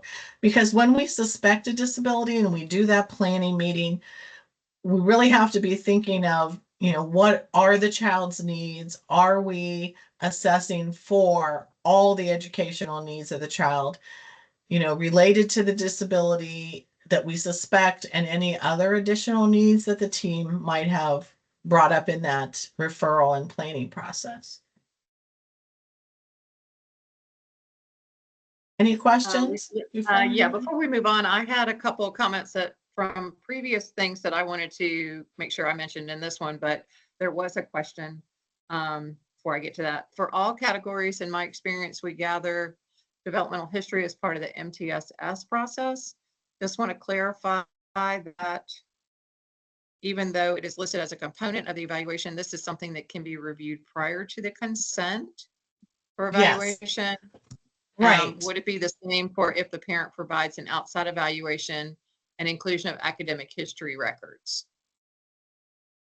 So anything that you receive prior to the evaluation and you have, then you wouldn't need to do as part of the evaluation. You know, you're always looking at what information do we already have? You know, what we've gone through, gathered through MTSS, maybe what we've gone, parents have given us an outside evaluation and we've reviewed that, and we say there's a lot of good information in there in that evaluation. So what else do we need? You know, so whatever you already have, even, you know, the evaluation components or guidance, but you might have a lot of those evaluation components if you have a really strong MTSS process, or if you've gotten a previous outside evaluation that the team feels is reliable, and that you may have all of these. That's what the planning meeting is for, to say, okay, what do we already have? And then what do we need? So, And then I just wanted to clarify some things I know have come up in some of our other meetings, just so everybody on this call knows. There, in previous versions of what we used to refer to as the Red Book and all of our other seed documents, under ED, it said behavior intervention plan. We made very clear that we took those letters out there. You don't see the letters BIP in there anywhere. Right. If that was confusing, some people were thinking, some districts thought it meant it had to be a formal functional behavior assessment and a BIP. We're just saying interventions. And then also, nobody noticed that we didn't have anything in there on this or under OHI for rating scales at the highest level of significance. Yeah. So that's out too. Nobody brought that up at this meeting. So I know that's interesting because, a rating scale, it's just so subjective to the rater. And oftentimes, and parents could go either way. This is their child and they really don't see what's wrong, and they rate that child within the average range, or this parent is so frustrated with this child that they rate them like off the chart in the clinically significant area. And the same goes for teachers. Some teachers have more tolerance than other teachers, and the rating scales could look very different. And so the team has to just take that into account, and in your report, you're just talking about that or in that PWN, wherever you want to document the team's decision. But when you do your report and you get this information, you may want to say, in your the teacher's rating scale you feel is really reflective of what you saw in your observations in the classroom, and you consider that to be a very accurate depiction of where that child is functioning, and that the parents' rating scale, while a little inflated, could be just because this is mom and dad or whoever's doing the parent rating scale, may see the child through a different lens, kind of things, just so you're explaining yourself, when you do that. Couple more questions. This is where ed plan and all of that stuff is starting to cross over now. So do we just document the information that was reviewed in the evaluation planning, since it does not attach to our evaluation now in ed plan? You can. It's interesting that there's, and we're talking about that a little at the very end. I'm trying to look at the time. It's 2:30. You can, there's no set guide. I mean, IDEA does not talk about a report at all. It doesn't require a report, it just requires a comprehensive evaluation. So whether you're using that evaluation planning information to talk about, whether you want to summarize some of that and put it in your report, is up to you. We're working on in our office, trying to write some sample reports in Ed Plan to see how we can make some of that work. And so that you're only writing, we don't want districts writing a report outside of Ed Plan and then cut and pasting or trying to write something into Ed Plan as well. So we're working on trying to see how some of that, the summary section in Ed Plan is really limitless in how much information you can keep typing. It just looks like the small box, but you can go on and on with the information that you put in there. So, it may be as everybody starts using that, we're talking about having some open office hours just for school sites as we head into the new school year, so you can kind of log in weekly and ask questions about the new criteria or how you're working in Ed Plan and how we can help you make that transition, because it's going to kind of be, if, and I was here when we went from Accent to Enrich, I was in the district. So, it was a lot of trial, like we got to try it and we got to work with it and we got to use it to know how it's going to work for us. So, And there will be a follow-up session about Ed Plan at Fall yes. Scout, if anybody's interested in coming. So here's an interesting question that nobody has asked before. So this may not happen often, but if the team determines that all data is present to determine an eligibility, for example, strong MTSS and outside evaluation, other data, can the team just decide not to evaluate further and move forward with eligibility? I came here in 2007 from Ohio. And we absolutely, it was RTI then, it wasn't MTSS, but RTI is still RTI. It falls under the MTSS umbrella now, but it is your RTI team. We absolutely could have that planning meeting and qualify a child because we had enough data, especially for, learning disabilities based on, how well we collected intervention data on a child. So you could, there's nothing that says you cannot do that. So, especially if you have that outside evaluation, I used to know, like I would get outside evaluations, and as soon as I would see whoever the psychologist was on it, like some I knew, oh, this psychologist is amazing. This is a great evaluation because I've read so many of this person's evals, and some that I would look at and say, oh, I really question what they do. You know that as a district, when you get a good evaluation and then you have enough data, if you can make that decision that day that you do that meeting, you absolutely can go forward. Doesn't happen often, but as we get better with MTSS. One of the glitches to that would be for us as school psychs, those categories that require observations. Those observations need to come after the consent for evaluation. So we may have a lot of data from outside evaluations and a lot of MTSS data, but we might not have that observation piece in there. Right. We still need to. Right. We're all caught up. So a summary wouldn't be a place for new information though. A summary is like in Ed Plan, you are putting in, you're going to be putting in this assessment. You did an achievement test, a Wyatt achievement test, and then there's the box for putting in everything about that specific assessment.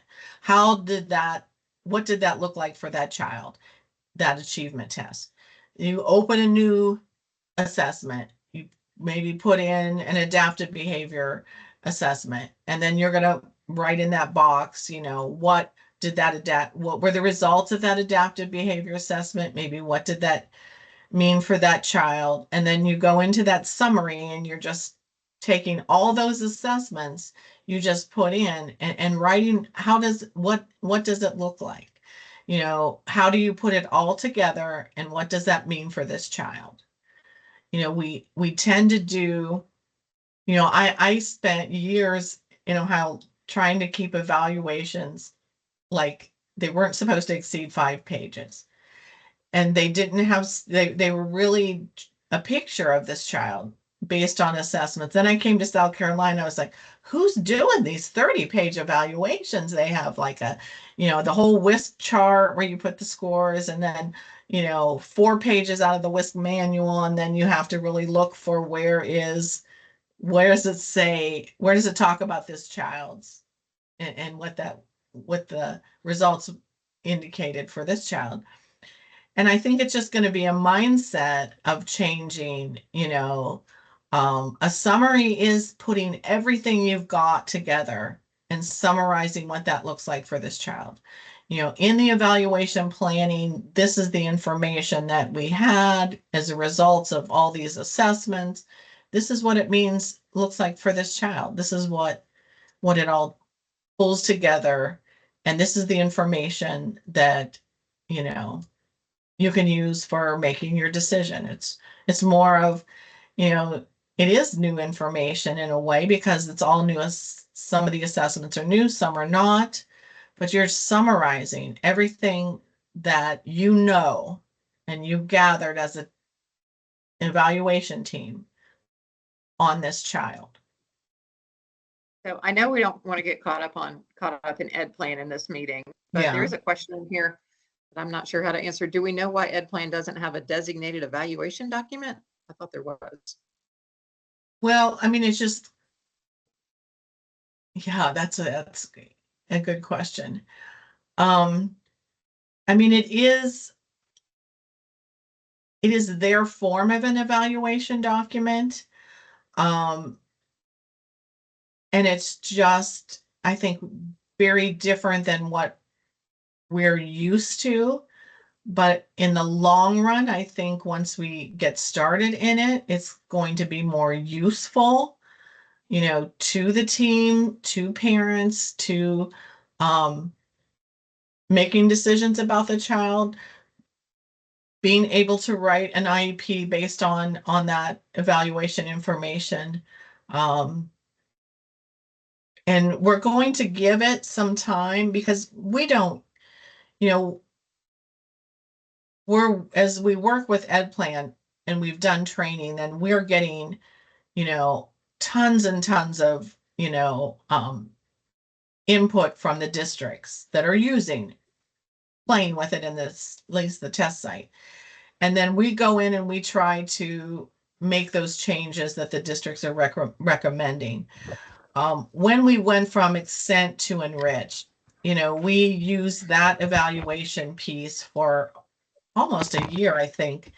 And then over that next summer, we looked at all the input we got from the districts and then we made changes to that evaluation component in Enrich, and then we launched it that following school year. So I think that's a lot of what we're going to be looking at, you know, use it. We want to see how it's working, get feedback from all the users of the evaluation piece, and then make adjustments over the summer. Oh, We got another question about It's the still wet. observation. I can see it's still wet. So we got another question about the observation piece. I know a lot of our MTSS teams are using observations to assist with designing interventions and things like that as part of the screening. Wanted to know, could those be used as an observation piece for the evaluation? I know most MTSS plans that I have read make it clear that what happens in MTSS is more to benefit instruction, not necessarily eligibility determination. Is that what would make the difference there? Or do you think those could be used? I think those could be used, especially like if you're looking at SLD for reading and you're looking at observational data that's, you know, talking about, how the student is struggling in the classroom with reading instruction, and that, sure, that's valuable, and that, would you need to go in and do the same thing over again? Probably not, but if you're looking at, a child with an emotional disability, do they have data through MTSS on, how often, what's the frequency, duration? If they do have that information, I say if it's relevant, it's just like getting an outside evaluation. What pieces do you think are relevant? What pieces, are useful?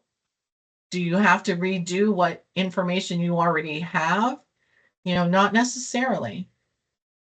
I worked in a really good RTI system, and by the time that referral came to me, I didn't have a whole lot of evaluation pieces to do, but I did Maybe have that's- to put it all together into, that final report, but a lot Maybe of, maybe that's a piece that we could make align more with what's being required under the speech and language part in terms of communication. Because I know in the speech and language part under evaluation, it specifically said that those evaluations could be conducted prior to consent for Mhm. evaluation. But Right. in our part, it does not. So Right. I'm wondering if we could clarify that in the evaluation pieces since it's not regulatory. Right. And, with, in speech, it's, they have their one, kind of area, and it got, to put some things in the evaluation components, it would be putting it in every category, and it kind of got a little, repetitive, but we could put out some general guidance for all evaluations, I think that would be helpful because I Mhm. remember reading it in speech and it specifically said it could be Yeah. done prior to consent for evaluation. But I think that would be really helpful and make the process a lot more efficient Yeah. if people thought those observations were valid. Right. No, not absolutely. Any other questions? I think we're caught up. Okay, intellectual disability. Basically very similar with the definition. A lot of times we're using the federal definition. So the criteria, it has changed in that, there was a lot of feedback on putting adaptive up there first. It doesn't matter if adaptive was second and cognitive was first or vice versa. It still required criteria components, but I think there was a lot of stakeholders that felt like we need to really put that emphasis on, when we make decisions down the road about educational services and what that's going to look like.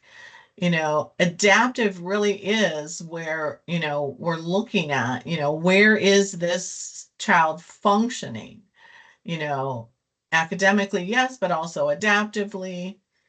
So, but it's the same, 2 standard deviations in those areas.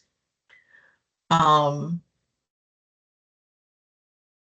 Same basic areas, but the significant difference is that, we have gotten a lot of slack from like NASP and other organizations about the fact that we allowed it, in our criteria, qualifying a student based on verbal reasoning alone or visual reasoning alone, when those two areas only require 2 subtests, and that verbal reasoning can be strongly impacted by socioeconomic disadvantage, and that, you know,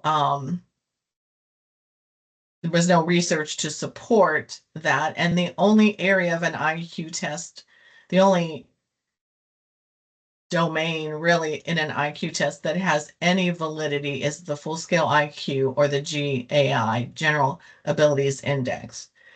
And so hopefully South Carolina will not appear in any more NASP articles about the 3 states that still allow that. Now it's down to 2. So hopefully we don't, but it has to be the, 2 standard deviations, below the mean, plus or minus that standard error of measurement on current individually administered norm reference measures of intelligence. And then that adverse effect, and then where is that impact? And so, for placement decisions in the past and over years, we see where, and it was true for my experience, when guidance got a student registering for my high school, and, it would say, moderate intellectual disability, they had an IQ of 54, automatically they're in the moderate ID class, and that's where they're staying. And lots of districts are moving away from that, we hope, especially, but, it's really not looking at the number, it's looking at what can the child do, because I get those kids, and then my moderate teacher would say, I don't think they belong in my class because they can read on a second grade level. And there's kids in the mild class that are reading at a second grade level. But my mild teacher would say, well, no, they're moderate, they belong in that class. And I would get this like, wait a second. It's not about a number. It's about looking at what does this child need? Now that we're saying, there's an intellectual disability and there's an impact, and this child's going to require specialized instruction, what do they need? And where can we best meet those needs? Maybe it's partly in the moderate class for functional skills that may be very low. Maybe part of the day they're in a moderate and a mild class for academic areas that they are a little stronger in. And there's a lot of districts that aren't even using that terminology anymore for their self-contained, not even using self-contained, more intensive, less intensive, some language that districts are moving to. EFA funding was based on mild, moderate, severe, and Medicaid is based on mild, moderate, and severe. And those are funding pieces. IDEA does not require we specify mild, moderate, and severe. But we are going to have to look at where do we put, how do we document for Medicaid issues, somewhere where, and that's a conversation, through one of our many trainings that we have to look at, because we did not account for Medicare. We knew the EFA funding didn't go by mild, moderate, and severe anymore, so we didn't have to use that language. But we might have to look at how do we document that somewhere so that for Medicare purposes, billing purposes, that they need that information. So we'll work on how we do that for Medicare. We got to. I know you're probably going to mention this when you get to the evaluation piece, but the question's already come up. When all data is pointing to qualifying ID, but the parent adaptive behavior is too high, can we still go with ID? I think that goes back to that using one test to determine eligibility. So. Exactly. And being that the evaluation pieces, these are guidance, but it's guidance, but you also have to look at, if there's been some case law where a team said, nope, we're not qualifying, we're not providing services because parent rating scale did not fall in that 70 or below range. But everything else did say ID. Most districts are losing that because, the court is saying, well, if the parent rating scale didn't, but you had all this other information that said, yes, they do qualify, how do you, they're really saying to the districts, how did you make that decision? That wasn't an informed decision because you had lots of other data to say, hey, maybe parents, if this is an only child, they're really maybe not real familiar with where a typical developing child would be at this age. I always say too, like rating scales, while they are standardized in those scores, the Vineland especially has the flexibility to, I gave the Vineland orally, like I sat down with a parent and went through the Vineland. It does take a little bit more time, but if I did give a Vineland to a parent to do and I got it back and it's average and I'm like, some of these scores just don't make sense. I would call a parent and say, listen, can, we schedule a time to talk about this rating scale, and I just want to clarify some areas with you. And, one, I don't think it's in the Vineland anymore, but it used to always be every parent of an ID student would give their child a 3 on using the microwave. It was like, is your child able to use the microwave? First of all, it was a terrible question because it didn't give you a lot of information. And it's probably going back 25 years. But, I would call a parent and say, well, tell me what that looks like for your child. And then mom might say, well, they can pick their own meal. And then I take it out of the box and I set the time, and they love to hit start on the microwave. And then I would say, well, you gave your child a 3, but what a typical peer should be able to do is everything you just do, open the box, put it in the microwave, set the time that's labeled on the back of the box, get the dinner out of the box, know how to use, oven mitts or whatever the process is. But then a parent would say, well, no, maybe that's not a 3 when you say it that way. So there are options when you don't get some of those rating scales, but you do have, when you have an outlier, explain why you think it's an outlier. Explain why, it's not where you had expected to be. And then if you've given a teacher an adaptive and it is in that 70 to below range, I always had that line that the team feels that the teacher's adaptive rating of this child is reflective of what we see in school, in the school setting, and move And on then- and qualify that child. I know we're also getting caught up in, and again, this is something that still has to be tweaked out in the evaluation pieces where it still says required. Yeah, and Yeah, we'll of course it fix is. that. Yeah, we'll fix that, but of course, it's still best practice to always get the parent rating scale, but it says parent, but there's going to be times that you're not going to be able to get the parent Right. rating scale. And you have to attempt to get as much parent involvement as you possibly can, but you're not always going to do that. And we always say 2 attempts when teachers are sending a meeting notice out. After 2 attempts, you can go forward with the meeting. If you keep a record of how many attempts that you have, I used to just print the email out that I sent to the parent with the attachment, and then, and document any other way, oh, mom, I got a little more savvy as as the years went on, to say during that referral process and that MTSS process, if parents were not heavily involved and I got them to that planning meeting, I usually said, hey, could you come to my office for a few minutes? I want to give you a rate. You can sit down and do this rating scale here with, since I have you here.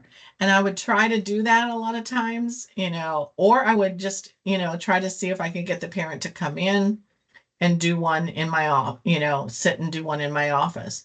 You're not always going to get that. You can make several attempts. And if you can't get that, I've gotten grandparents because, oh, grandma babysits every day after school. I see grandma in the car line. I'm going to see if grandma will fill one out, and a few times grandma was more than happy to do that. And I would just say several attempts were made to the parent, wasn't able to get a response, but, was able to get a response from grandma who is with the child, 2 hours a day, 5 days a week, and does have, significant knowledge of the child's development. So, it's thinking outside the box and, getting what you can, however you can get it. And, if all else fails, you just explain yourself in that report. Many attempts were unsuccessful, and we had to move on. You've got a timeline ticking, and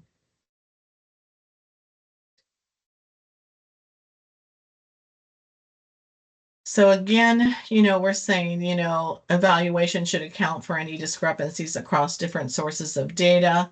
So, just saying that, just, when you get different results in rating scales, just saying, why you think that happened, why, which rating scale the team feels is the most relevant and a better picture of the child.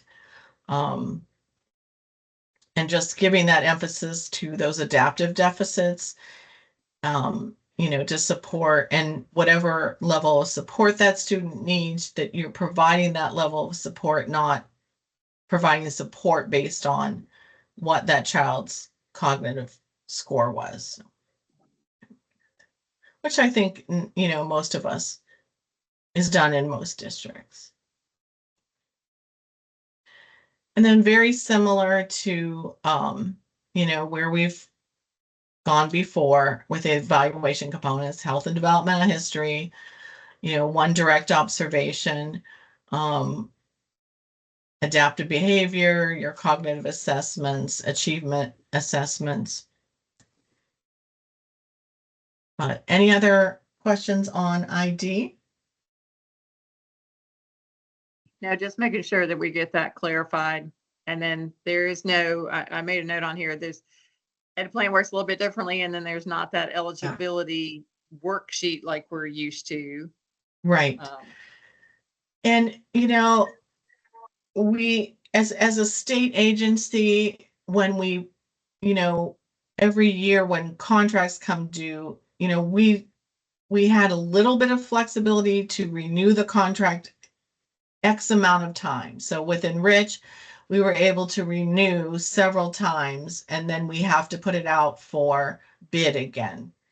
So we don't necessarily have a lot of control over what contract we get. We have to pick a stakeholder group. It was a lot of the Enrich folks in the districts that were made up that stakeholder group. And they, bids went out, and all the companies that bid got to do like a presentation on what their product is, what their product does. If their product can meet, we did develop like, can your product do, all these things is what we need a product to do. And we end up with, what that decision is by that stakeholder group. And,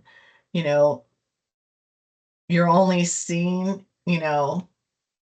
what they're showing us, what others, we were able to see what, I think Oklahoma and Florida and other states were using PCG as well. So, but once that is our product, we have so much flexibility that is part of the contract, and then everything else we've asked them to change is additional monies, which has been significant. But eligibility worksheets are not required under federal law. So that is one reason they're not in the system. So we did put them in as a resource document and very plain. It's really here's the evaluation components, check the box if you did these pieces. Here's the criteria, check the box if the team is going through the evaluation results and they meet that criteria. That is just, we have really emphasized to directors that that's just a guide document. Your district can take that and put your header on the top and use it as an eligibility worksheet, or you have that flexibility to create something that works for your district. So, you can create your own, make changes to the very plain eligibility worksheets that we put out there. And really, you don't have to have an eligibility worksheet. It's not required under law. You have to do a comprehensive evaluation. You have to review those results. You have to determine if the child meets the criteria established by your state. And you have to determine if there is an impact of that disability and if it requires specialized instruction. So that's where we are with the eligibility worksheets. And I think some of the districts have already talked about, some of the districts have already made some of their own documents and uploading them into their own district resource section. And some are probably maybe going to wait till, their folks come back in the fall and then, decide what as a district you think will work best for your district.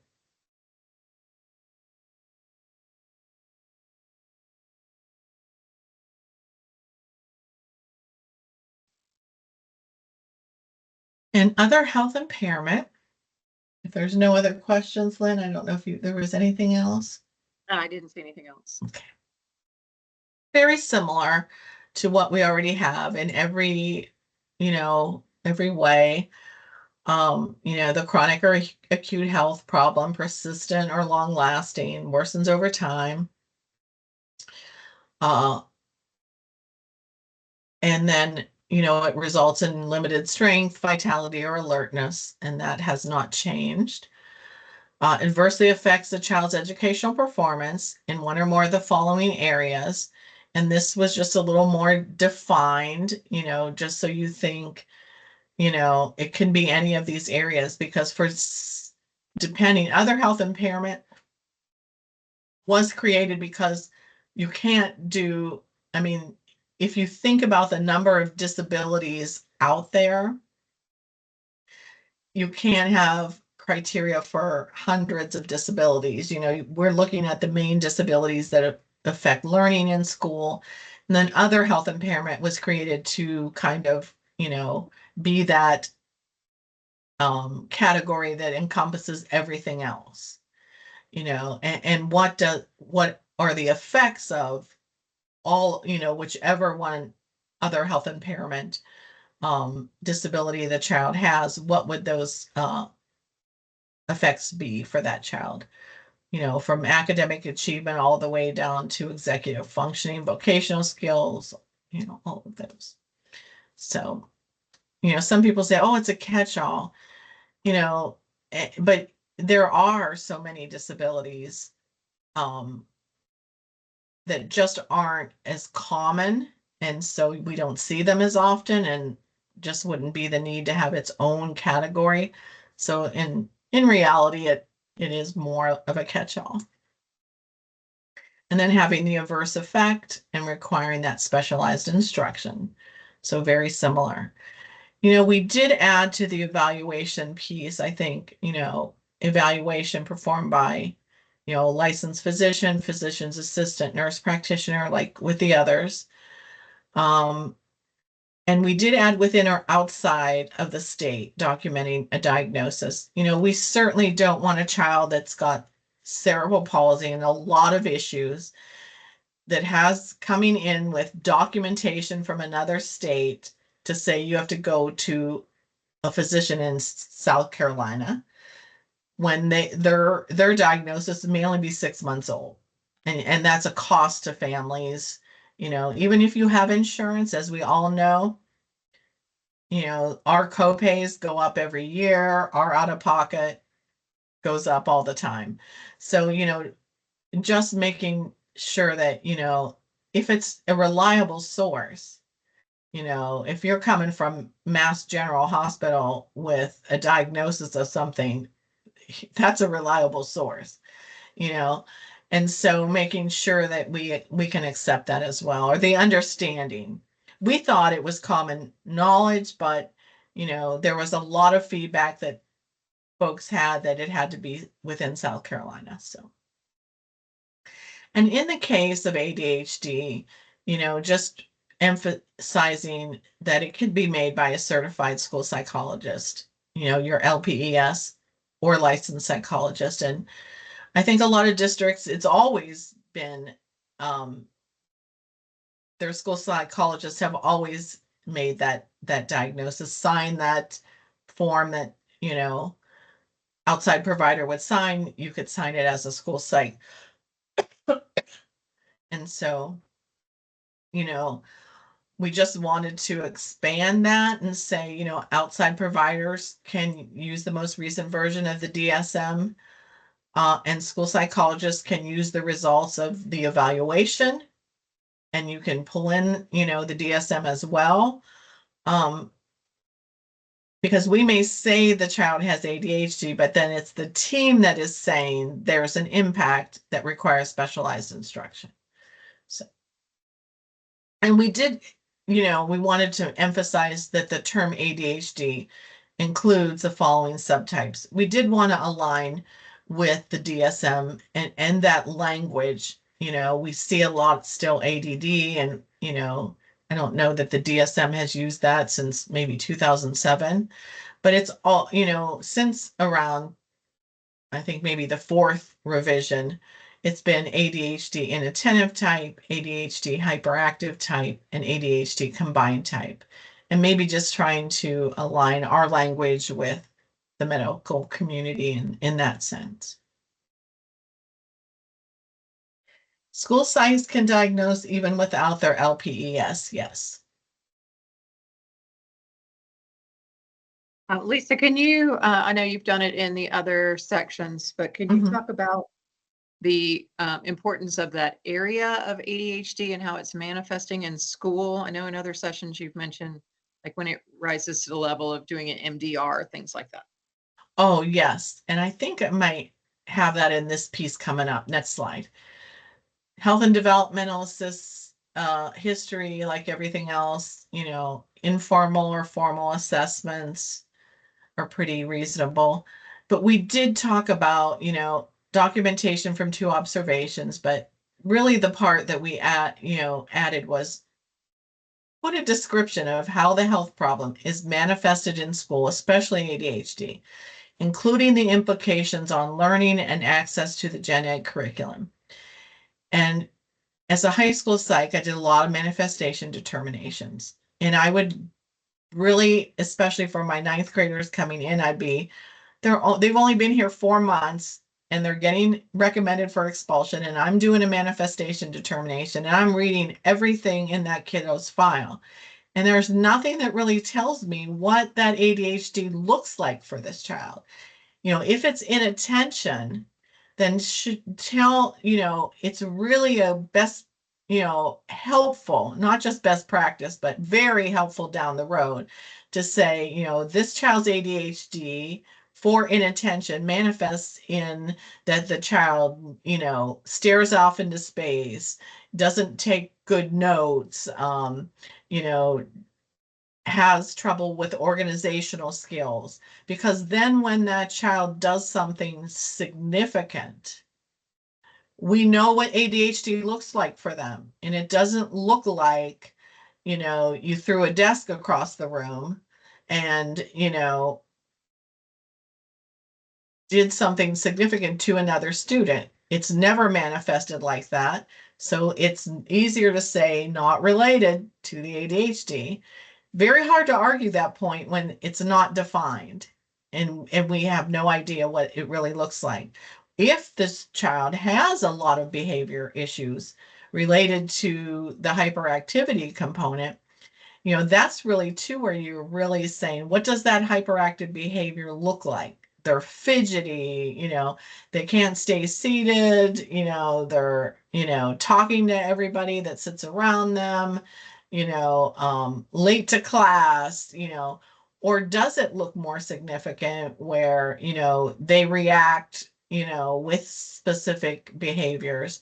Just very helpful when you get to that manifestation process that what that looks like, and you get that team that says, well, how do we know it's not related? Well, we've defined it and we've, just, discussed what that looks like, put that in the IEP over the years. and we're very confident that this is not related. It's not as gray an area anymore. Is that what you were talking about, Lynn? Yes, that was it.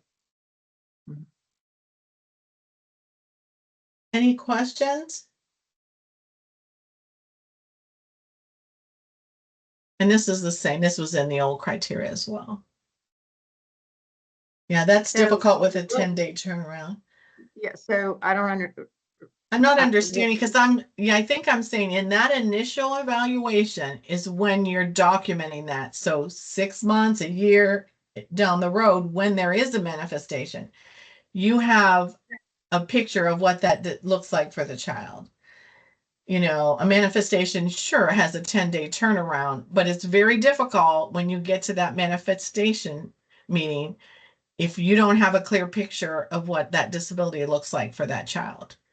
I mean, it's easy for our LD kids because our LD kids don't, behavior is not, necessarily often related to a learning disability unless it's, you're saying for an LD child, when they get frustrated, they have some very outward behaviors. Then say that because that's going to help you down the road when when your LD kids get, recommended for suspensions or expulsions, to be able to say, well, this does manifest and look like this, if that makes sense. But there was another question concerning school psychs being able to make an ADHD diagnosis. Is there any concern with parents seeking an ADHD diagnosis through school psychs for accommodations such as SAT, even a 504? I can see No, this causing no. increased Oh. evaluation requests. Yeah, we're only making that diagnosis for educational purposes, as far as determining eligibility.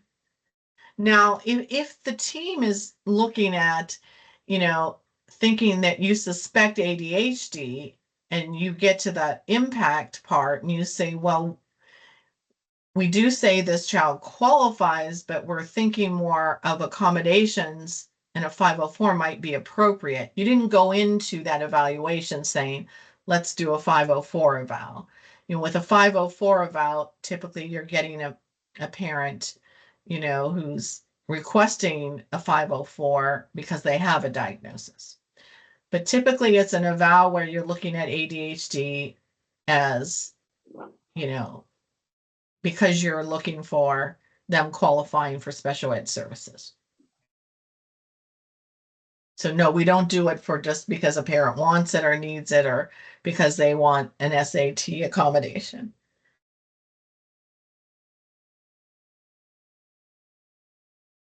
And then traumatic brain injury. Do we want to, I just go on and I'm babbling on and on, but do we want to take a little break? We have about a half hour left. Yeah, I don't know if we take a break, we'll have time to get through LD. And, oh yeah. Okay. Well, if anybody needs to just turn their camera off or bug out for a few moments, it's virtual. So, feel free to leave and come back, but demonstrating characteristics of ADHD, but not giving a medical diagnosis. If you feel more comfortable just saying they meet the DSM criteria for ADHD and this evaluation also supports that they meet the characteristics of ADHD, that's fine. You can say it that way, that's way more comfortable for you. That is absolutely fine.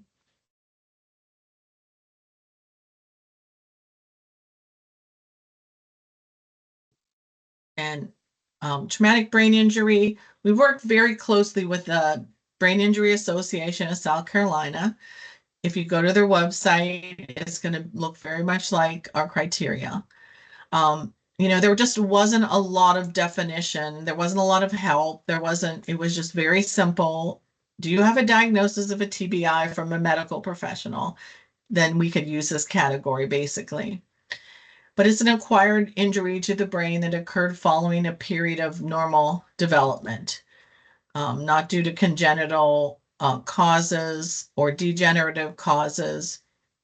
The child's brain injury was caused by an acquired brain injury in one of the following ways. And the C does define all these different ways. And so, whether, chemical and toxic, they could have a diagnosis of lead poisoning. I had a kiddo who had who was huffing cans, aerosol cans, and just was terrible what it did to the brain. I've had encephalitis, a staph infection, and I've had a student with a significant tumor on top of her brain stem. The diagnosis was not TBI. It was there's a tumor on top of the brain stem. There's a diagnosis of encephalitis. There is, a diagnosis of lead poisoning. You doesn't have to specifically say traumatic brain injury. It could be that you have a diagnosis that falls into any of these areas, that are considered to be areas that would be fall under traumatic brain injury. And then there's an adverse impact on any of these areas. And so just really more defined, I think, than it's been in the past. So.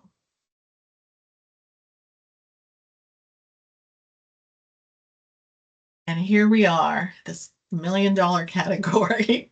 Yeah. Specific learning disability. It's definitely the research in the last 10, 15 years has been, a lot of research. And a lot of the research is in the field of reading. And more is starting to come out in the area of math disabilities. But there's just been, an enormous amount of research that looks at learning disabilities. The criteria is the federal criteria. It is the criteria we currently have. We've changed the language a little bit, significantly sub-average academic skills. And, there's a lot of feedback, or how do you can you put a number on significantly sub-average? And it's really, you can't put a number. It's that it depends. You've got a kindergartner going into first grade after a year of kindergarten, 2 years of preschool, and they only have 2 letter sounds. That's significantly sub-average.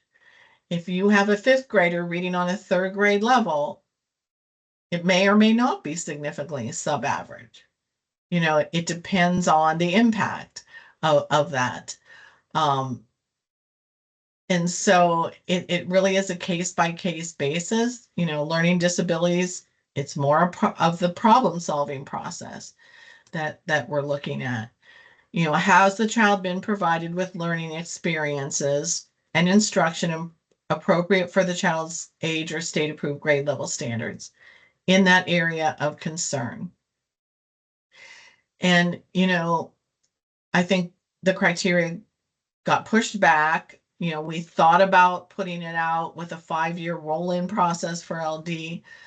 But we did let the Office of Early Learning and Literacy and the Standards and Assessment Office put out new ELA standards that align with the science of reading.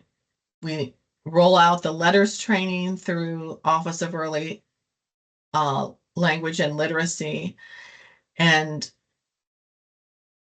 get more professional development out to districts so that we could make it easier for us to look at this category. Because learning experiences for so many districts was my core reading was Fontes and Pinnell, or units of study that are not research-based, have no evidence to support them, are absolutely, rated probably the 2 worst reading programs out there, but which do not follow the science of reading. They're 3 cueing models. And so, we waited for other departments in the state to kind of catch up and then we kind of rolled this out. But I would say that there are 5 core reading programs that districts can choose from. And all of those 5 core reading programs are science of reading based. They're wonderful programs. They have tier 2 interventions built into them. I know they're HMH into reading, Open Court, Amplify, CKLA, Wonders, I think. And so we're going to overlap with a lot of the 3 queuing model kids that have not had exposure, but we also have kids that now will be going through good core instruction, which is going to make it easier for us to look at the rule out factors of lack of appropriate instruction. And so, you know, we're going to have the crossover, but we're also going to have more knowledgeable, I think, districts with how kids learn to read, what we need to be providing, that, you know, explicit and systematic instruction for reading. We know that there is only one way we learn to read, no matter who, disability, no disability, no matter if you're 5 years old or 75 years old. There is one pathway to reading.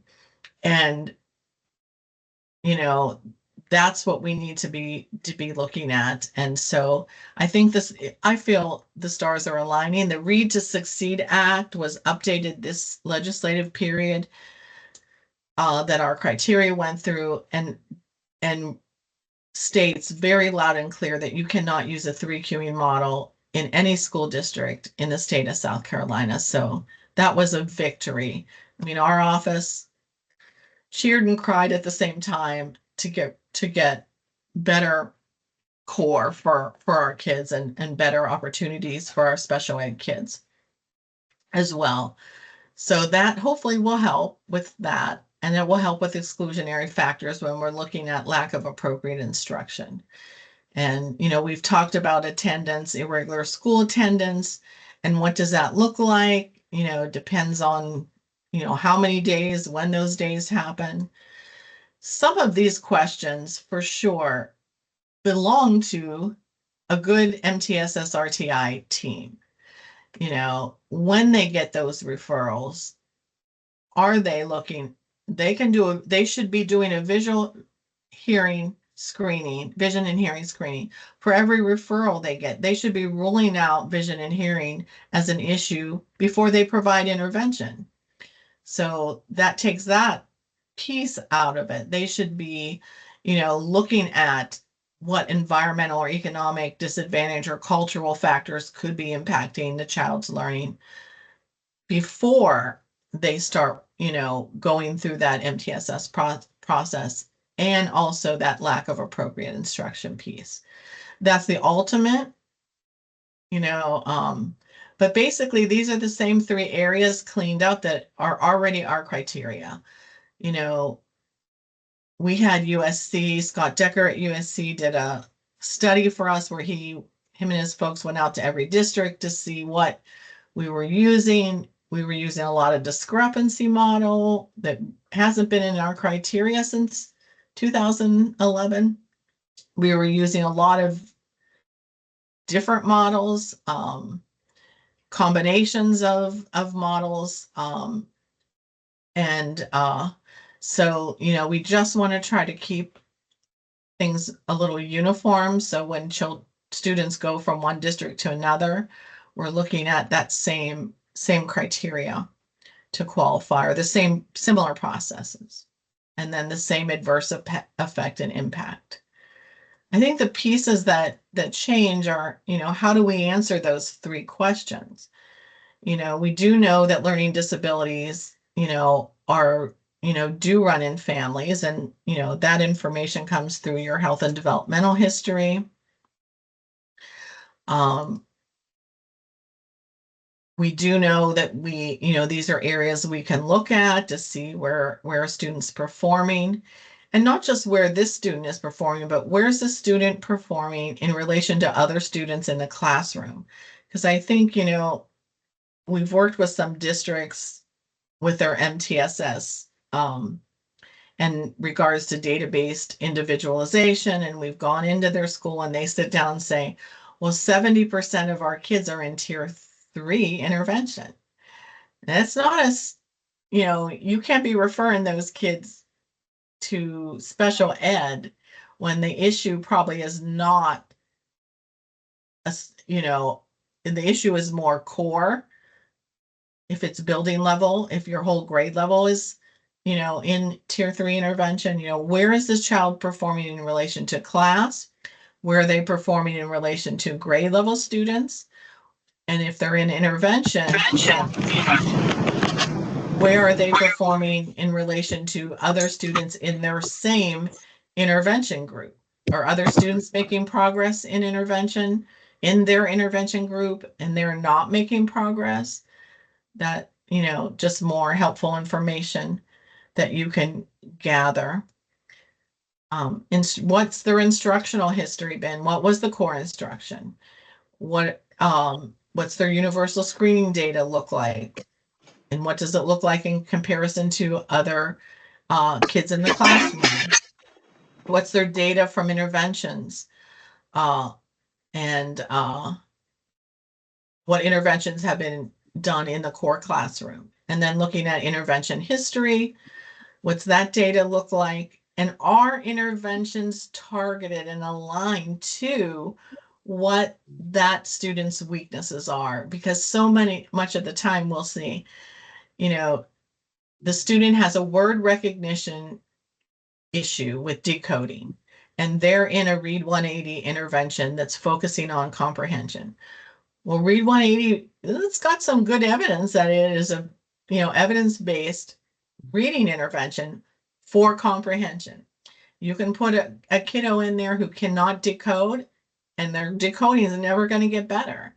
They need to be in interventions that target those word recognition skills, those phonological awareness skills, those decoding skills, and so forth.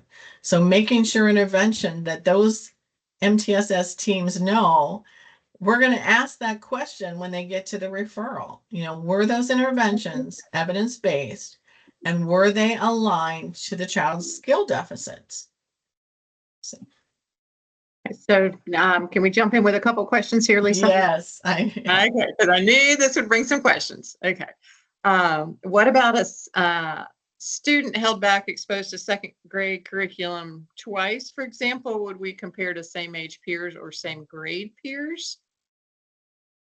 And that's a tough question because, we know NASP view on retention is don't do it in the first place, because if you're not learning it the first year, what makes you think you're going to learn it? A child's going to learn it the second year.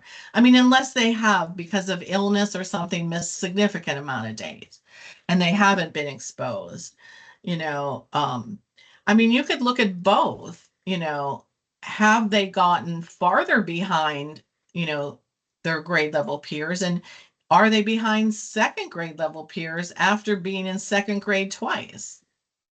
If they're behind their that rate of improvement is really and important. that rate of right, and knowing when you're in intervention too, that you're looking at the rate of improvement, on reading fluency measures, if depending on the grade, I think maybe second grade is what, two words per minute a week is the rate of improvement for a typical second grader should grow 2 words a minute approximately.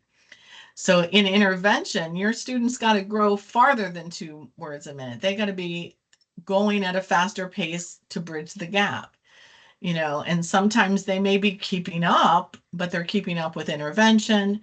And where is, the best place to, to provide that, to continue with intervention and the gap is just kind of parallel? Or, do you look at more intensive intervention, or is it time to say, we can't, even though the student is progressing, not at a rate that will close the gap in a reasonable amount of time? And so, and then the follow-up question was additionally, what is psychological processes in reference to? That's in the federal definition, so we didn't change that. No, we didn't change that. It's in the federal definition, and we had looked and like no state had changed. Most states have changed autism because we have some flexibility with, hey, we don't use Asperger's and PDD anymore. But most states keep the federal definitions because they are still in IDEA. But processing for especially reading disabilities, that's going to be phonological processing, deficits. They correlate highly with reading disabilities. You are looking at the definition, that's a federal definition, but you are looking at that child meeting that criteria, for the most part. Are there other process? And there's a plus, depending on what research you're looking at, there's a million processing, executive functioning, lots of different processing areas, but you're really looking at the processing pieces that relate to, the area of disability you're looking at. For reading in particular, it's phonological processing deficits.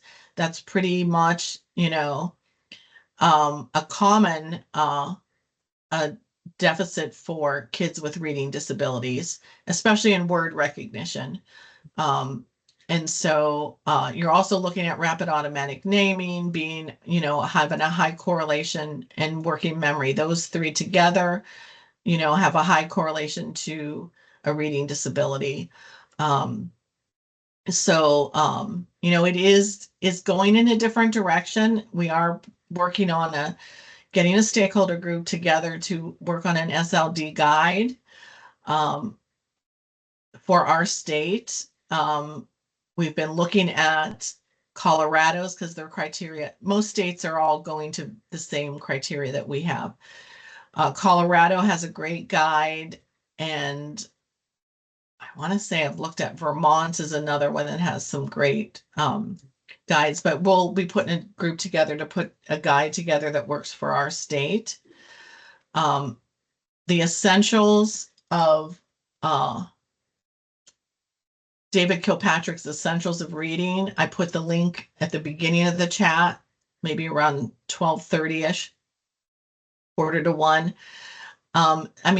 The book is maybe $12 on Amazon. And it's a wonderful book. If you were able to see him at SCASP in the spring, was amazing. If you have the chance to see his presentation at NASP on one of the workshops, he really does do a great job at not saying don't give your cognitive assessment, give the pieces that relate to, a reading disability, and that basically is working memory. Verbal reasoning and working memory are more attached to comprehension issues. So, what matters, what's impactful, what's correlated to a reading disability, looking at those pieces, and maybe not always looking at the same assessments that we're always used to looking at. But I think as the research has gotten so strong for reading disabilities, just amazing research on reading disabilities specifically. There's just so much out there to read, and there's just so much out there that will be helpful in what we do. I'm going to show you some things we've developed as a State Department to help, and some assessments that you can give. David Kilpatrick has a past assessment that's online. It's free. I put that link in the chat as well earlier. And it really will go through those phonological awareness skills, and it's free instructions, how to do the assessment, how to score the assessment, but it gives you great information for those word recognition kiddos. And So with the switch to the new ELA standards this year, Mhm. science of reading being the standard, Yes. would this be an exclusion criteria at this point? Basically, when do we start using this as a firm criteria? I think this may be the case for many districts. Right. And I mean, we do have, I mean, we're looking at it pretty much when school starts as a firm criteria. It's already been our criteria. That's the problem, to say we're looking at something new. We're not looking at something new. The rollout pieces have always been in our SLD criteria. We just, and I'm guilty as ever, guilty as well of just ignoring that piece.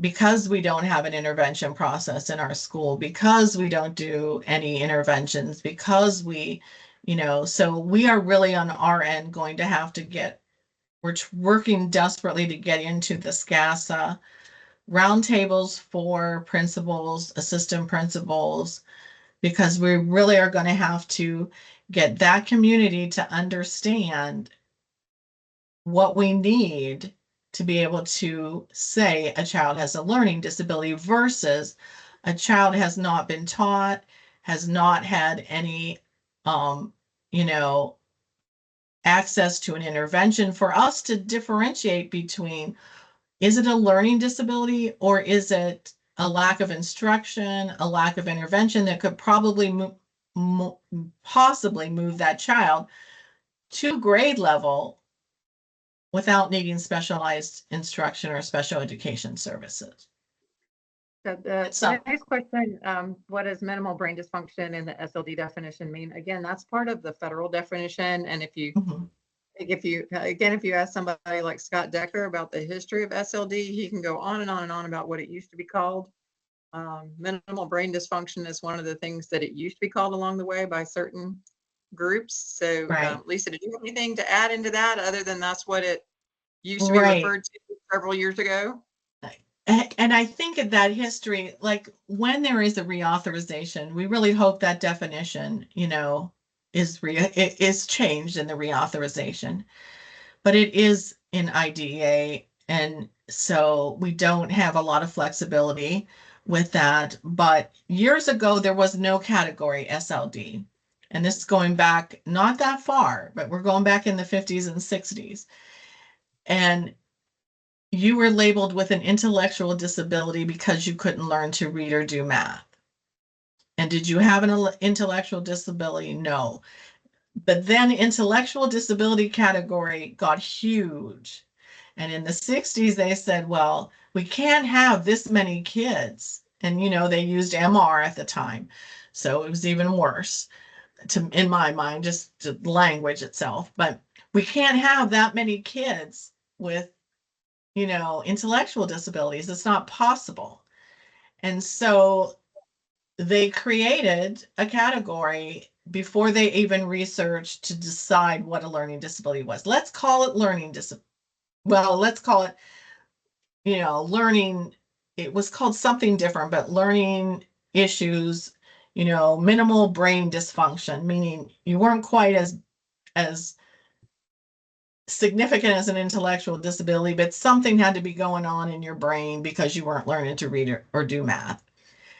And so when they created SLD, then you saw that it shift. Then ID got lower numbers and LD, and lots of kids swung over to that category.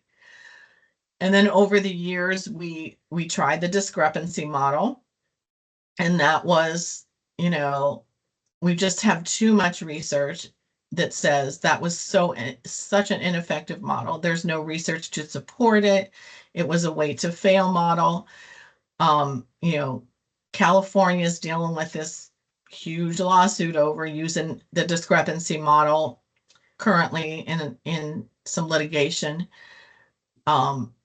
because they're using a model that doesn't have any support. And so, whatever the courts rule, whether they have to go back and redo tons and tons and tons of evaluations, I don't, it has not been resolved. Then we kind of swung to the PSW model. And there was a few cross battery and trying to think of some other ones. But anyway, there used to be 4, then there were 5, then there were 6, and now I'm hearing there may be 7. But there's really there's no research supporting that as well. There's research that really looks at you can qualify under one PSW model, but then that doesn't mean you'll qualify under any other model. So which model is accurate? Which model, is effective?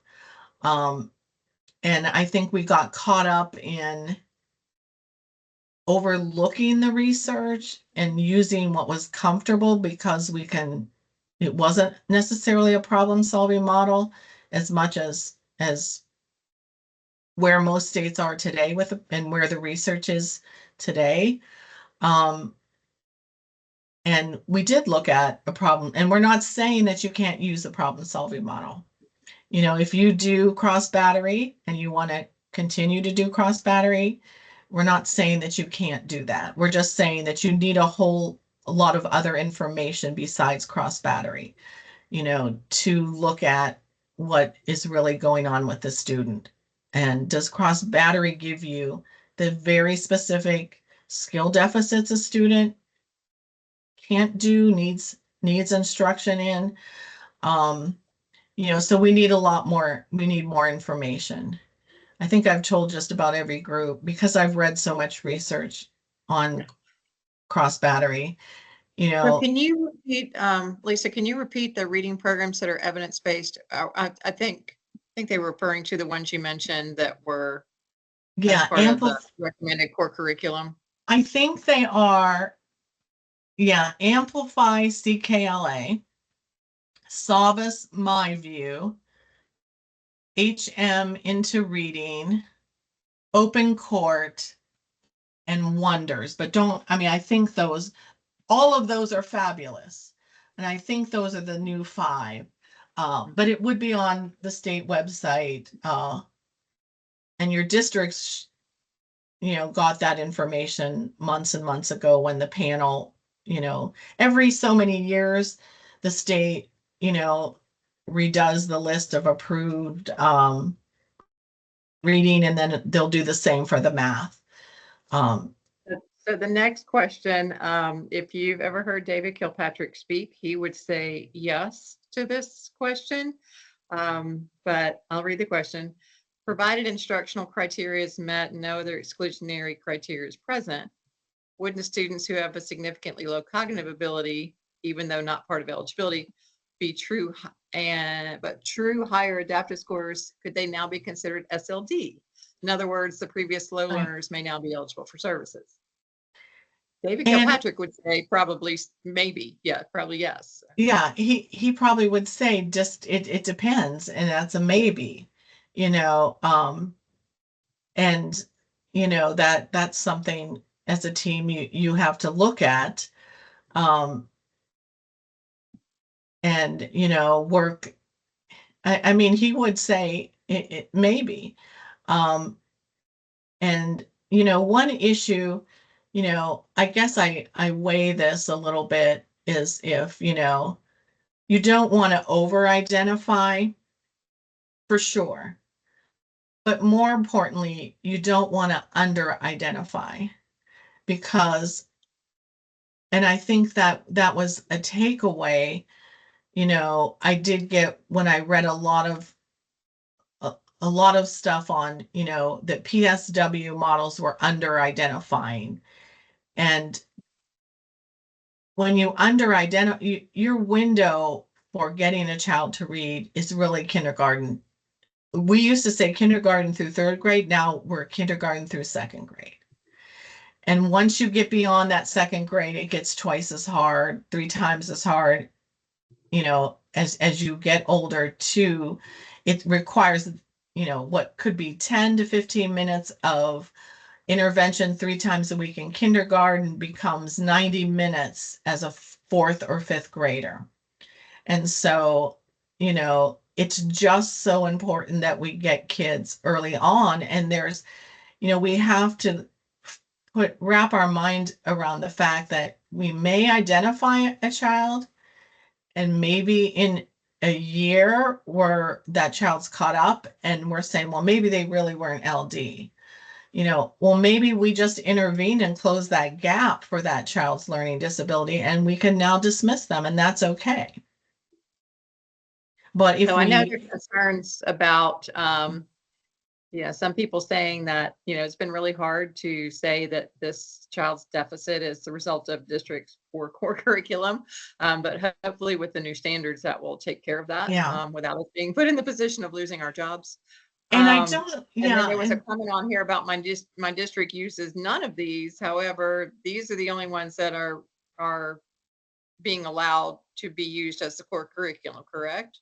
yes. So even though they may have not used them in the past, they will be required to use one of those. Starting with this 24, 25 school Starting with year. this year, right? Mhm. So I think too, you can't go into an IEP meeting, and say, or go into a meeting and say, well, you haven't had good core curriculum. And then that's why, hopefully MTSS, you're doing that. You're saying, okay, what was the core curriculum?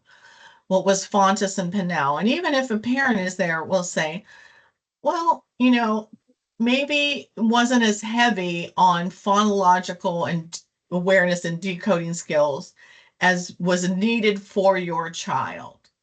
So maybe we can target some interventions that are going to focus on phonological awareness, working up to those decoding skills and those skills. That's how you say it to me. That's how I say it nicely, without saying, oh my, throwing my district under the bus or doing that. Hopefully we're saying, well, it wasn't a heavy, word recognition, and your child may have needed more of those, more practice, more repetition in those skills. So let's try some interventions that target those skills and see how your child does. And you have to really, it has to be like, how do I politically, how am I politically correct, and how I'm, going at this, with my district and with parents. But here's the part I think, we need to be careful of and aware of, is that right now, the science of reading, movement, and I don't call it a movement because it's not a theory anymore. It's fact. So it 20 years ago, in 2000, when the reading panel met to look at the science of reading, that science was put to rest. It's not a theory. This is how a child learns. This is how good readers learn to read. This is how we all have to learn to read. We have to get this, our kids who aren't reading, these skills. And so, we have to understand that there are huge parent groups now that are, you go online and say information as for science of parents, information for science of reading is out there. Parent information on, hey, how can I help my child at home with some phonological awareness interventions? Parents are getting savvy. They're reading, they're hooking up with, a lot of, um, reading groups, the reading league, there's, we're a step behind in our maybe understanding, but parents are catching up, and they're going to be asking districts these questions. Was my child I think ever exposed? Yeah, And I that think kind of thing. one thing that this helps us do is I think it also brings, since we have to consider all this and eligibility for special education, it really makes it even more important to have that school psych who might be doing that action on the line to be at that MTSS table Yes. earlier Yes. on, to kind of pose these difficult questions and say, hey, what are we doing here? What Right. else could it be? And what are we doing to address it? Right. So, on And the side note, sometimes, oh, I'm sorry, Lynn, go ahead. on the side note here, it came up again about this one. What about private school or homeschool evaluations where we can't control the interventions? And you're not going to be able to control those interventions. But you are going to be able to look at some of those, you are going to be able to, what curriculum is that private school using? You know, what, oh, and my mind's going blank. I keep talking. At these sessions toward the end, you have to forgive me because my mind starts like, I've been talking for almost 3 hours.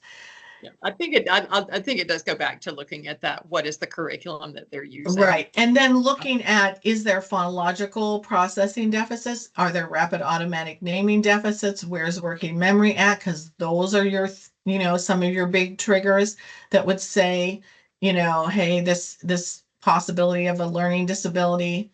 You can do those pieces. You might not have the intervention piece, but you might, you would have to work with those pieces and what you have. For that. And then what is, so we've talked a lot about what's going on with the Office of Early Literacy. What is happening in middle and high schools to support those grade levels with intervention? And in case you get an SLD request in high school. Yeah, absolutely. And when you get those SLD requests in high school, or middle school, these are kids that maybe had Fontes and Bunnell coming up, so they haven't had that science, that phonological awareness, the decoding. They haven't had word recognition skills. So those kids, it's going to take a while for our kids to, our kindergartners to become middle school kids, and that first group of kids go through, a good core reading curriculum, and I think the MTSS in some schools in middle school has gotten better, it's not there in high school, and we're, in my high school, when those reading kids came up, it was really kind of, I was always like, how can I make this work? Where can I get just some data points or whatnot? But my district, my school paid for after school tutoring for English and math every day after school. And our after school English teachers sat there for 2 hours after school every day. Hardly anybody ever came. So, we just developed some interventions that we, our kids, the kids that got referred, then would start with some interventions with those teachers that they were sitting there doing nothing. And I had a principal who was willing to say, hey, they're going to give you some interventions and they're going to, and they're going to help you with that process, and we can utilize those folks in that way. I had some special ed teachers who did some after school interventions. It wasn't always pretty, but it gave us a little bit of data. And just going back through that child's history to see, were there issues in elementary? Were there issues in middle school? Where have they consistently fallen on district and statewide assessments? Has it always been that they're never meeting or, grade level standards? And it's just putting all of that together and making that decision. They're not always the easiest decisions to make. And I think eventually our MTSS teams will get better as they get better in elementary and move and get better in middle school. We're seeing that for some of the districts that maybe before MTSS was required in elementary, they were already doing MTSS and they've really kind of beefed it up and moved on into middle school. So, we're seeing the MTSS process get better. Our Office of Early Learning and Literacy has wonderful supports to offer to districts on the website and, in person if districts are looking for more support. So, they are working on that. Or that support is there, whether the district reaches out, it's not something that's mandated. So, districts reach out when they're required to mandate something, they don't always reach out if they're not required, to do something. And then individual, We're caught Oh, up I'm on the sorry. questions, so if we wanted to go ahead and move through the rest, we're caught up on the questions. Whoops, sorry, I spoke too soon. So we do No. not need to add interventions to the evaluation if they were mentioned and reviewed in the referral planning, is that, we do not need to add interventions to the evaluation if they were mentioned and reviewed in the referral planning? Right, if you I don't- have your RTI or MTSS data as you're going into referral planning, first of all, if a child's getting referred through the MTSS process, and I guess I like not really understood why, but I guess it's the make room for another kid kind of thing, student, but they don't come out of MTSS and they don't come out of interventions while you're evaluating them for 60 days. That's losing 60 days of intervention. After the evaluation, if you make that decision to go into, special education services, then you may want remove them from MTSS. But, there's still that kind of piece that, and some districts are doing this well. You qualified for a learning disability. You did not qualify and meet the criteria for a math disability, but you're still struggling in math. They could stay in MTSS and get those math services and get their reading services through special ed. You can be in both. You can even be in both for reading. And there's some districts that are doing MTSS so well that we are getting calls from parents to say they don't want special education. They want their child to stay in that tier 3 because there's only 2 kids in intervention. They meet 30 minutes a day, 5 days a week, and their child went into special ed maybe 50 minutes a day, 5 days a week, but there's 8 to 10 students in that class. So they don't feel their child is getting 30 minutes in that 50 minutes, and that their child was doing better through that MTSS process. So that's kind of been new, and it's like, wow, it's not, I mean, it's nice that MTSS was working well and and meeting that child's needs.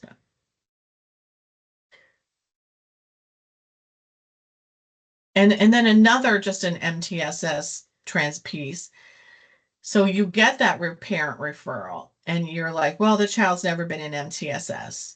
So, we can't deny an evaluation, but we can look at, you're not really denying an evaluation if you say, well, mom, and parents referred, and we look at all their state and district-wide assessments, and they're meeting or exceeding, and we can say, we decide, we're saying as a team, this child's doesn't meet the criteria, we as a team do not suspect a disability. So, but if we do as a team get that referral from a parent, and we do look at district and state assessments, and we say, wow, that child's never been even close to meeting or exceeding standards.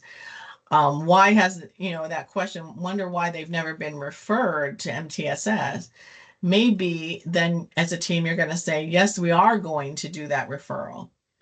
And then my suggestion is you get consent to do the referral. You put that child in intervention, and in that 60-day timeline you've got 5 to 6 weeks of intervention data that can be collected on this child while you're doing your pieces of the evaluation.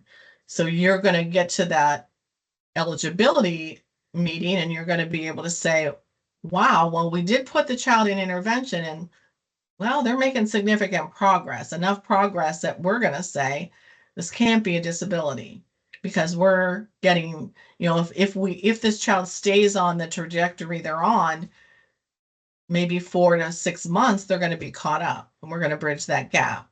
That's not special ed, that's interventions that are working. So that's just another piece of that that puzzle. And then other sources of data that you can use. And this is where, if you do PSW, models, that you could also include that.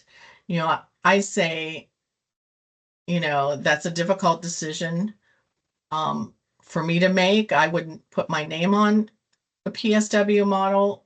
I don't feel that the research supports it, and that's an ethical decision on my part, but that's only my part. You make your own decision, and if you feel comfortable with it, that's fine. We're not telling you one way or another how to use that PSW model. And then observations of relevant student learning behavior. So a In other couple more words- questions. Sure. Would it be an acceptable outcome if the team in a high school agrees that the student needs to attend tutoring to see if they make progress before completing an evaluation? When if the parent agrees to that in that meeting, that's great. If a parent says, what you want is the parent has to be on board. If the parent says, I'm done, I don't want any intervention, I just want my child tested. Unless you have really good SC ready pass, whatever district assessment you do that says, hey, this kid's in the average range. I don't know where the disability, where we would be able to even, determine a disability. You have more ground to stand on. But if you're not sure, there are, the child's not meeting assessments, then you can make that suggestion to the parent. Hey, we've got after school tutoring and we'd like to target some very specific skills in this after school tutoring. Mom, are you, dad, or whoever's, guardian, are you willing to let us try some after school tutoring? And, the best option is to say, let's try it for 4 weeks and let's meet back in 4 weeks. And we can even set the meeting up today, so we know that we're coming back in 4 weeks, and talk about what, how that has helped the child. And then come back in 4 weeks and look at it again, and see.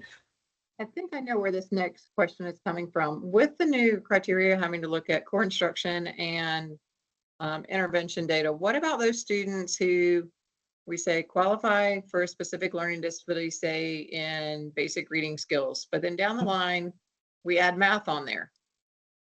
Knowing that we qualify for a disability, we don't qualify for a service area. But how does this impact, those decisions? Should it be a concern? You do qualify, like for learning disability, you are qualifying, and you really need to specify this student qualifies as a student with a learning disability in one of these areas: basic reading skills. This student qualifies with a learning disability in basic reading skills, math calculation. We tend to say, if they're basic reading skills, we also say fluency and comprehension, but you got to be careful, because if you qualify because of basic reading skills, that's all your word recognition skills. You're not going to be a fluent reader without those skills. And if you're not a fluent reader, you're not going to be able to comprehend. And so that's picking that apart a little bit. But, if you say right now, I evaluated this child, we suspected a reading disability, no one mentioned math, a year down the road, we're meeting and, somebody says we suspect a math disability, that's just a reeval and look at, does this child meet the criteria for a math disability? Well, I think historically we have not been doing those reevals to say that they actually have to qualify in the area of math or qualify in the area of written language. I think most districts, once they've been in, that they have been adding those services in those other academic areas. I think that's what the question is getting at. And I think, speech tries to deal with this a lot too, where we qualify a child for speech and we want to give them reading, math, behavior goals. And really, what your goals have to be revolve around is what is the disability the student qualified for? If you qualified for speech and language was the area of speech, then you're probably going to have some reading goals because there's a big correlation. You might have behavior goals on that speech IEP because this child gets very disruptive, has behaviors because nobody understands what they're saying, directly related to the language issues. But you qualify a child for basic reading skills and no other area, it is a reevaluation to add another area. It is qualifying in another area of a learning disability. You don't have a learning disability across the board. You have a learning disability in one of these areas. And you need to specify, parents need to know, that it's basic reading skills so that as a parent, if I want to help my child, I know what I need to do. If it's a reading disability in reading comprehension, we should be able to assume that you have your word recognition skills. You are a fluent reader. You are a struggling comprehender. And so, math calculation, math problem solving tend to, if you can't do math calculations, you're really going to struggle because problem solving, you're still going to have to do math problems. And written expression, this is, when we look at decoding, if you can't decode our language, you won't be able to encode that, meaning you can't spell, you can't write, there's such a connection, so being careful with that as well, and what does that all look like? And there's a lot of research coming out that you look at what is written expression, if you are good decoder, if you have reading fluency, if you can comprehend, and then you're struggling with writing, it is a written expression issue, disability issue. But if you're not comprehending, reading fluently, or have those decoding skills, you're not going to be a writer, And so, just being careful when you look at those areas. I think we're running way over, so I'm I'll let you go so ahead and sorry. continue. Yeah. And, I'll just touch really simple on some of this stuff. And if you need to leave, go ahead. It'll just be recorded. You can always tune in at the third hour, 17 minutes, and you would be able to hear the rest of it. So, just making sure that you're aware that not all evidence is created equal, looking at the research. Fontes and Pinnell used their own research. And if you really looked at their research, anybody could have got good scores from kids. It was not a diverse group. It was very, research can get you whatever answer you want, depending on the methodology of your research. So, making sure understanding not all evidence is created equal. And that measurement matters. Is there reliability, validity? Do your assessments that you're using have diagnostic utility and treatment utility?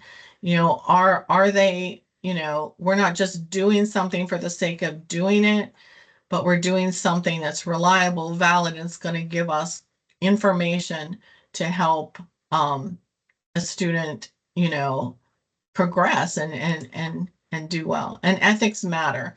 And I won't read this little quote, but I think it's know what your tests can do, act accordingly, using appropriate instruments for the purpose they're intended to get the information that is intended from these assessments. Irving Weiner calls it ethicality, and I don't even know if that's really a word, but ethics do matter. And so every time I signed my name to an evaluation I did, I really thought about, did I do everything that I could to get the best information for this team to help make educational decisions for this child? And signing my name to that report was very much an ethics decision, and I think I said earlier, I wouldn't use a PSW model only and sign my name. I don't think to myself, that is something I would do ethically. It may be, other people have different opinions, but I have to go with what I read in the research, and I have to look at, where that research is taking me and and what that means for it's sometimes easier. Easier is not always ethically better, and in my mind. So, that those are decisions you make as a school psychologist. And then just a thought, if you've ever read anything from Floyd, as a psychologist, would he want, his daughter starts struggling with reading or math or writing? What questions would I want a school psychologist to ask about her? What does her profile of CHC broad cognitive abilities look like? Or would I prefer that the school psychologist determine the existence of a perceived problem, complete an ecologically minded assessment, and develop low inference hypotheses to explain the reason for the problem, draw on the empirically based interventions to remedy the problem, and collect data to determine whether those interventions are leading to reductions in the problem? And as he says, there's no doubt that he would prefer that second option. And for me as well, as a school psych, I always went into an evaluation thinking, what if this was my child? What do I want this psychologist to do to help my child? And I do have a nephew with Down syndrome, and it's even as a school psych, having an aunt as a school psych come to all his meetings was not always fun for his district, but a lot of times we had to ask for, more assessments because they always based a lot of decisions on information that wasn't, valid or reliable or relevant. And, I always go into that evaluation thinking, what would I want for him? What would I want if it was my child? I want to give that to every child that I evaluate. Letters, greatest intervention, greatest training I've ever had as a school psych. Volume 1 does focus on word recognition, volume 2 on those language skills, but we need word recognition, we need language comprehension to be able to read, to have reading comprehension. And I think we need to really be up to date on where the reading research is. And I've got to quit talking and let you guys go because I'm going to start struggling again, but we will get this out to everybody. I'll answer this one question in the chat to give you a Okay. break there, Lisa. Okay, so for SLD, do we need to identify an academic, I'm assuming it's academic area of strength, or can the students be low across all areas? That is no longer in the criteria that you have to have an average academic area. Correct me if I'm wrong there, Lisa.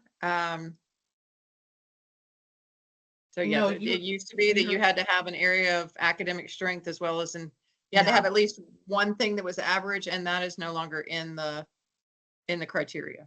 Right. And especially we do know dyslexia in particular, we used to say you had to be average or above average intelligence, but we now know that dyslexia, you can have an intellectual disability and have dyslexia.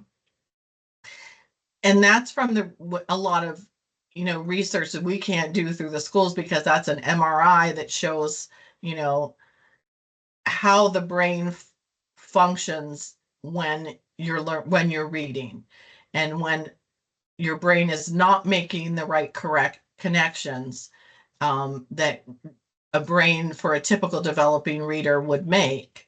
but we can't do an MRI on every student that there is. They're what, like $8,000, $10,000 now for an MRI. But we do know that that's not, the research doesn't support that average to above average for a reading disability or any disability.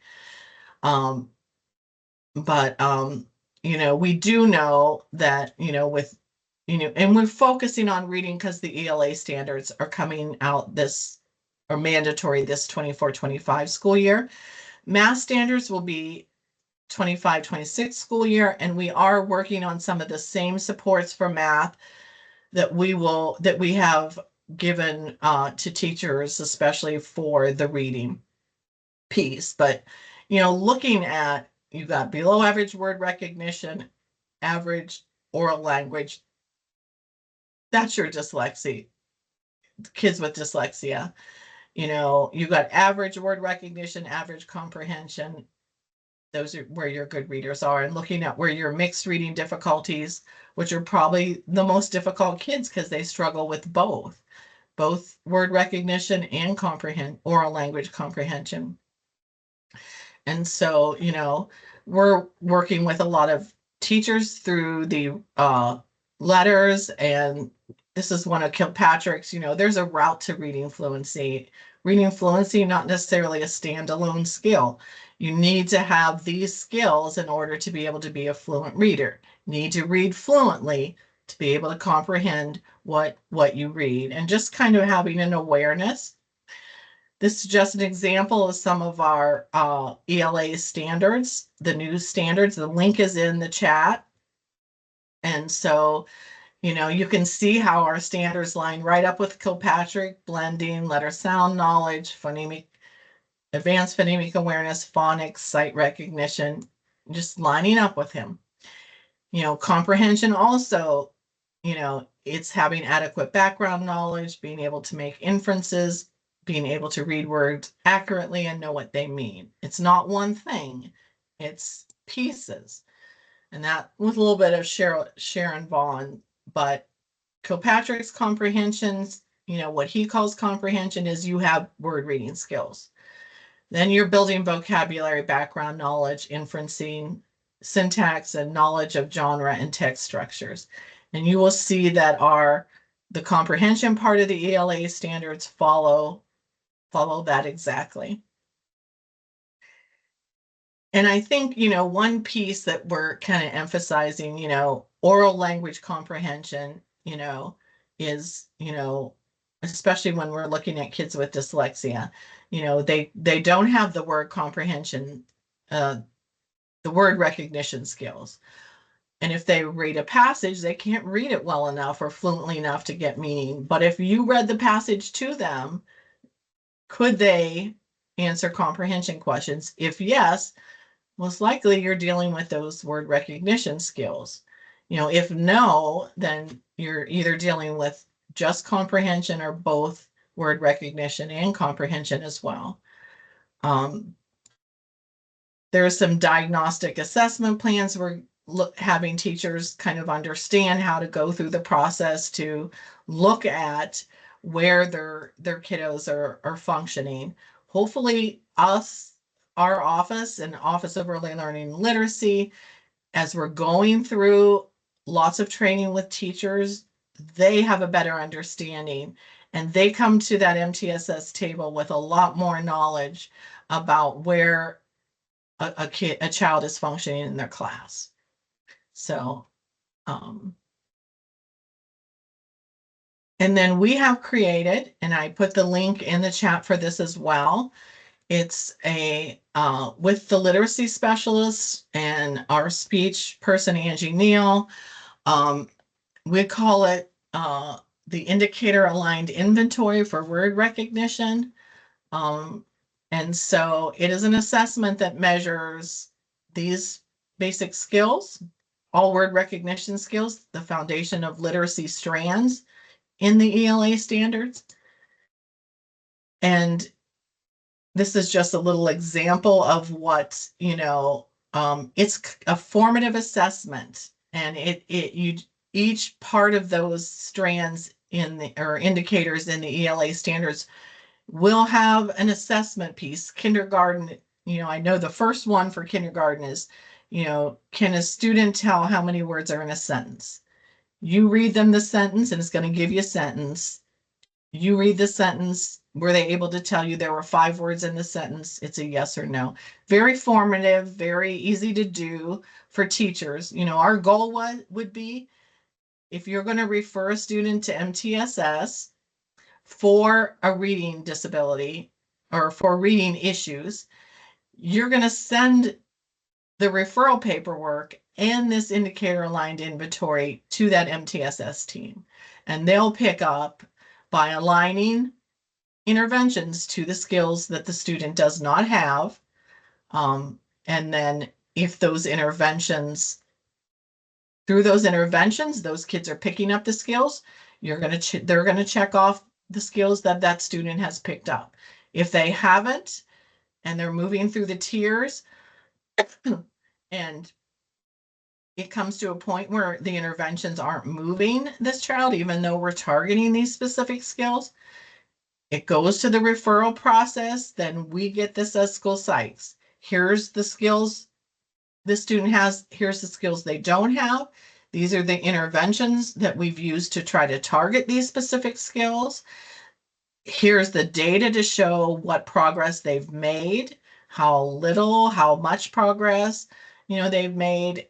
And so by the time it gets to us, we would then be evaluating, we would have this information. And if the student qualifies, then this moves on to the special ed teacher who's going to be working on the skill deficits that are related to the ELA standards. And it does have a summary of findings, kind of tells you what skills a student doesn't have, and the things you can do to help in classroom as well as home. And then just an example of Kilpatrick's phonological awareness screening test. And, just keeping in mind where the student performs in relation to peers into the classroom and grade level performing. And I think I've gone over way too much, but just keeping in mind, evaluations need to be comprehensive to the suspected disability and any areas of need that the student has. You're using those variety of assessments, but you're understanding that also that reports are supposed to be useful to the parent and teacher, who is the biggest consumer of our reports. Are they understandable to parents? Are they understandable to our teams that are going to be making decisions about these kids? Do they provide specific answers to the referral questions? So if the referral questions are, we suspect this student has a reading disability, can you answer the yes or no, the why, and then the questions about what areas of reading does the student struggle in and doesn't have those skills? Does that report focus on the student's strengths as well as needs and give, very specific feasible recommendations? So, and readability, some folks in previous sessions have said, readability should be about 5th grade. This is just an example of, a piece of, a sentence that might be in an evaluation at a graduate level versus how to make it readable. And this was ran through readability as a checker as a 9th high school freshman. We can make our reports readable. They don't have to be in language that is not understandable to parents and to staff that are going to be working on our teams. And so we're working on some sample evaluations in Ed Plan, and we're going to be working on the SLD guide coming up. And so just to give you that bit of information and my contact information, and please do not hesitate to email me any questions, concerns, anything that you have that you need answered, that will help you get through the transition to this new criteria. some districts, you know, if you want to pull all your questions together once you start working with the criteria, and maybe one person in your district then emails me a chunk of questions, that's great.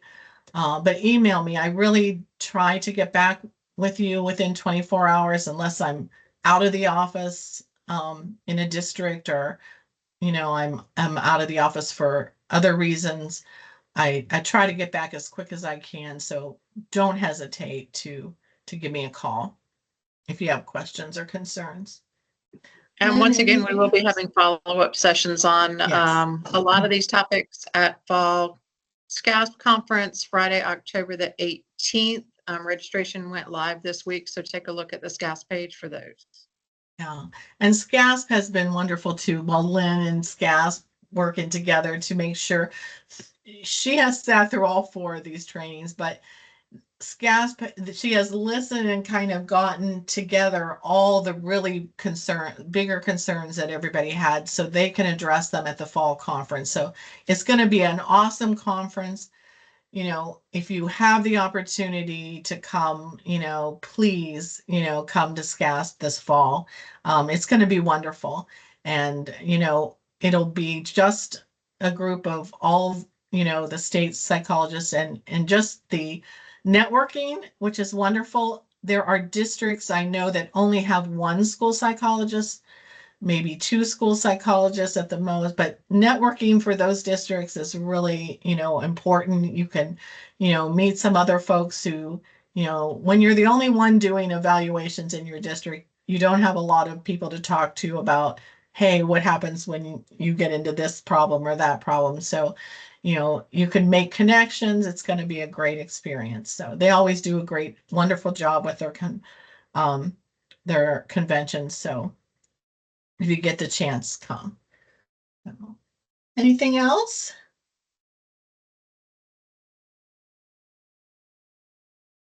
Well, thank you everybody for listening for so long. You know, we would have loved to done more in-person regional, but we can only follow the legislation, and you know, they approved us so late in the season. And so we just wanted to make sure we put something out there before school started. And so this fall, you know, you let us know what you need. If you need additional training, more regional or in-person sessions or office hours, you know, we're happy to help work through this transition in any way that we can. Okay. Thank you. Guys, have a good rest of your summer.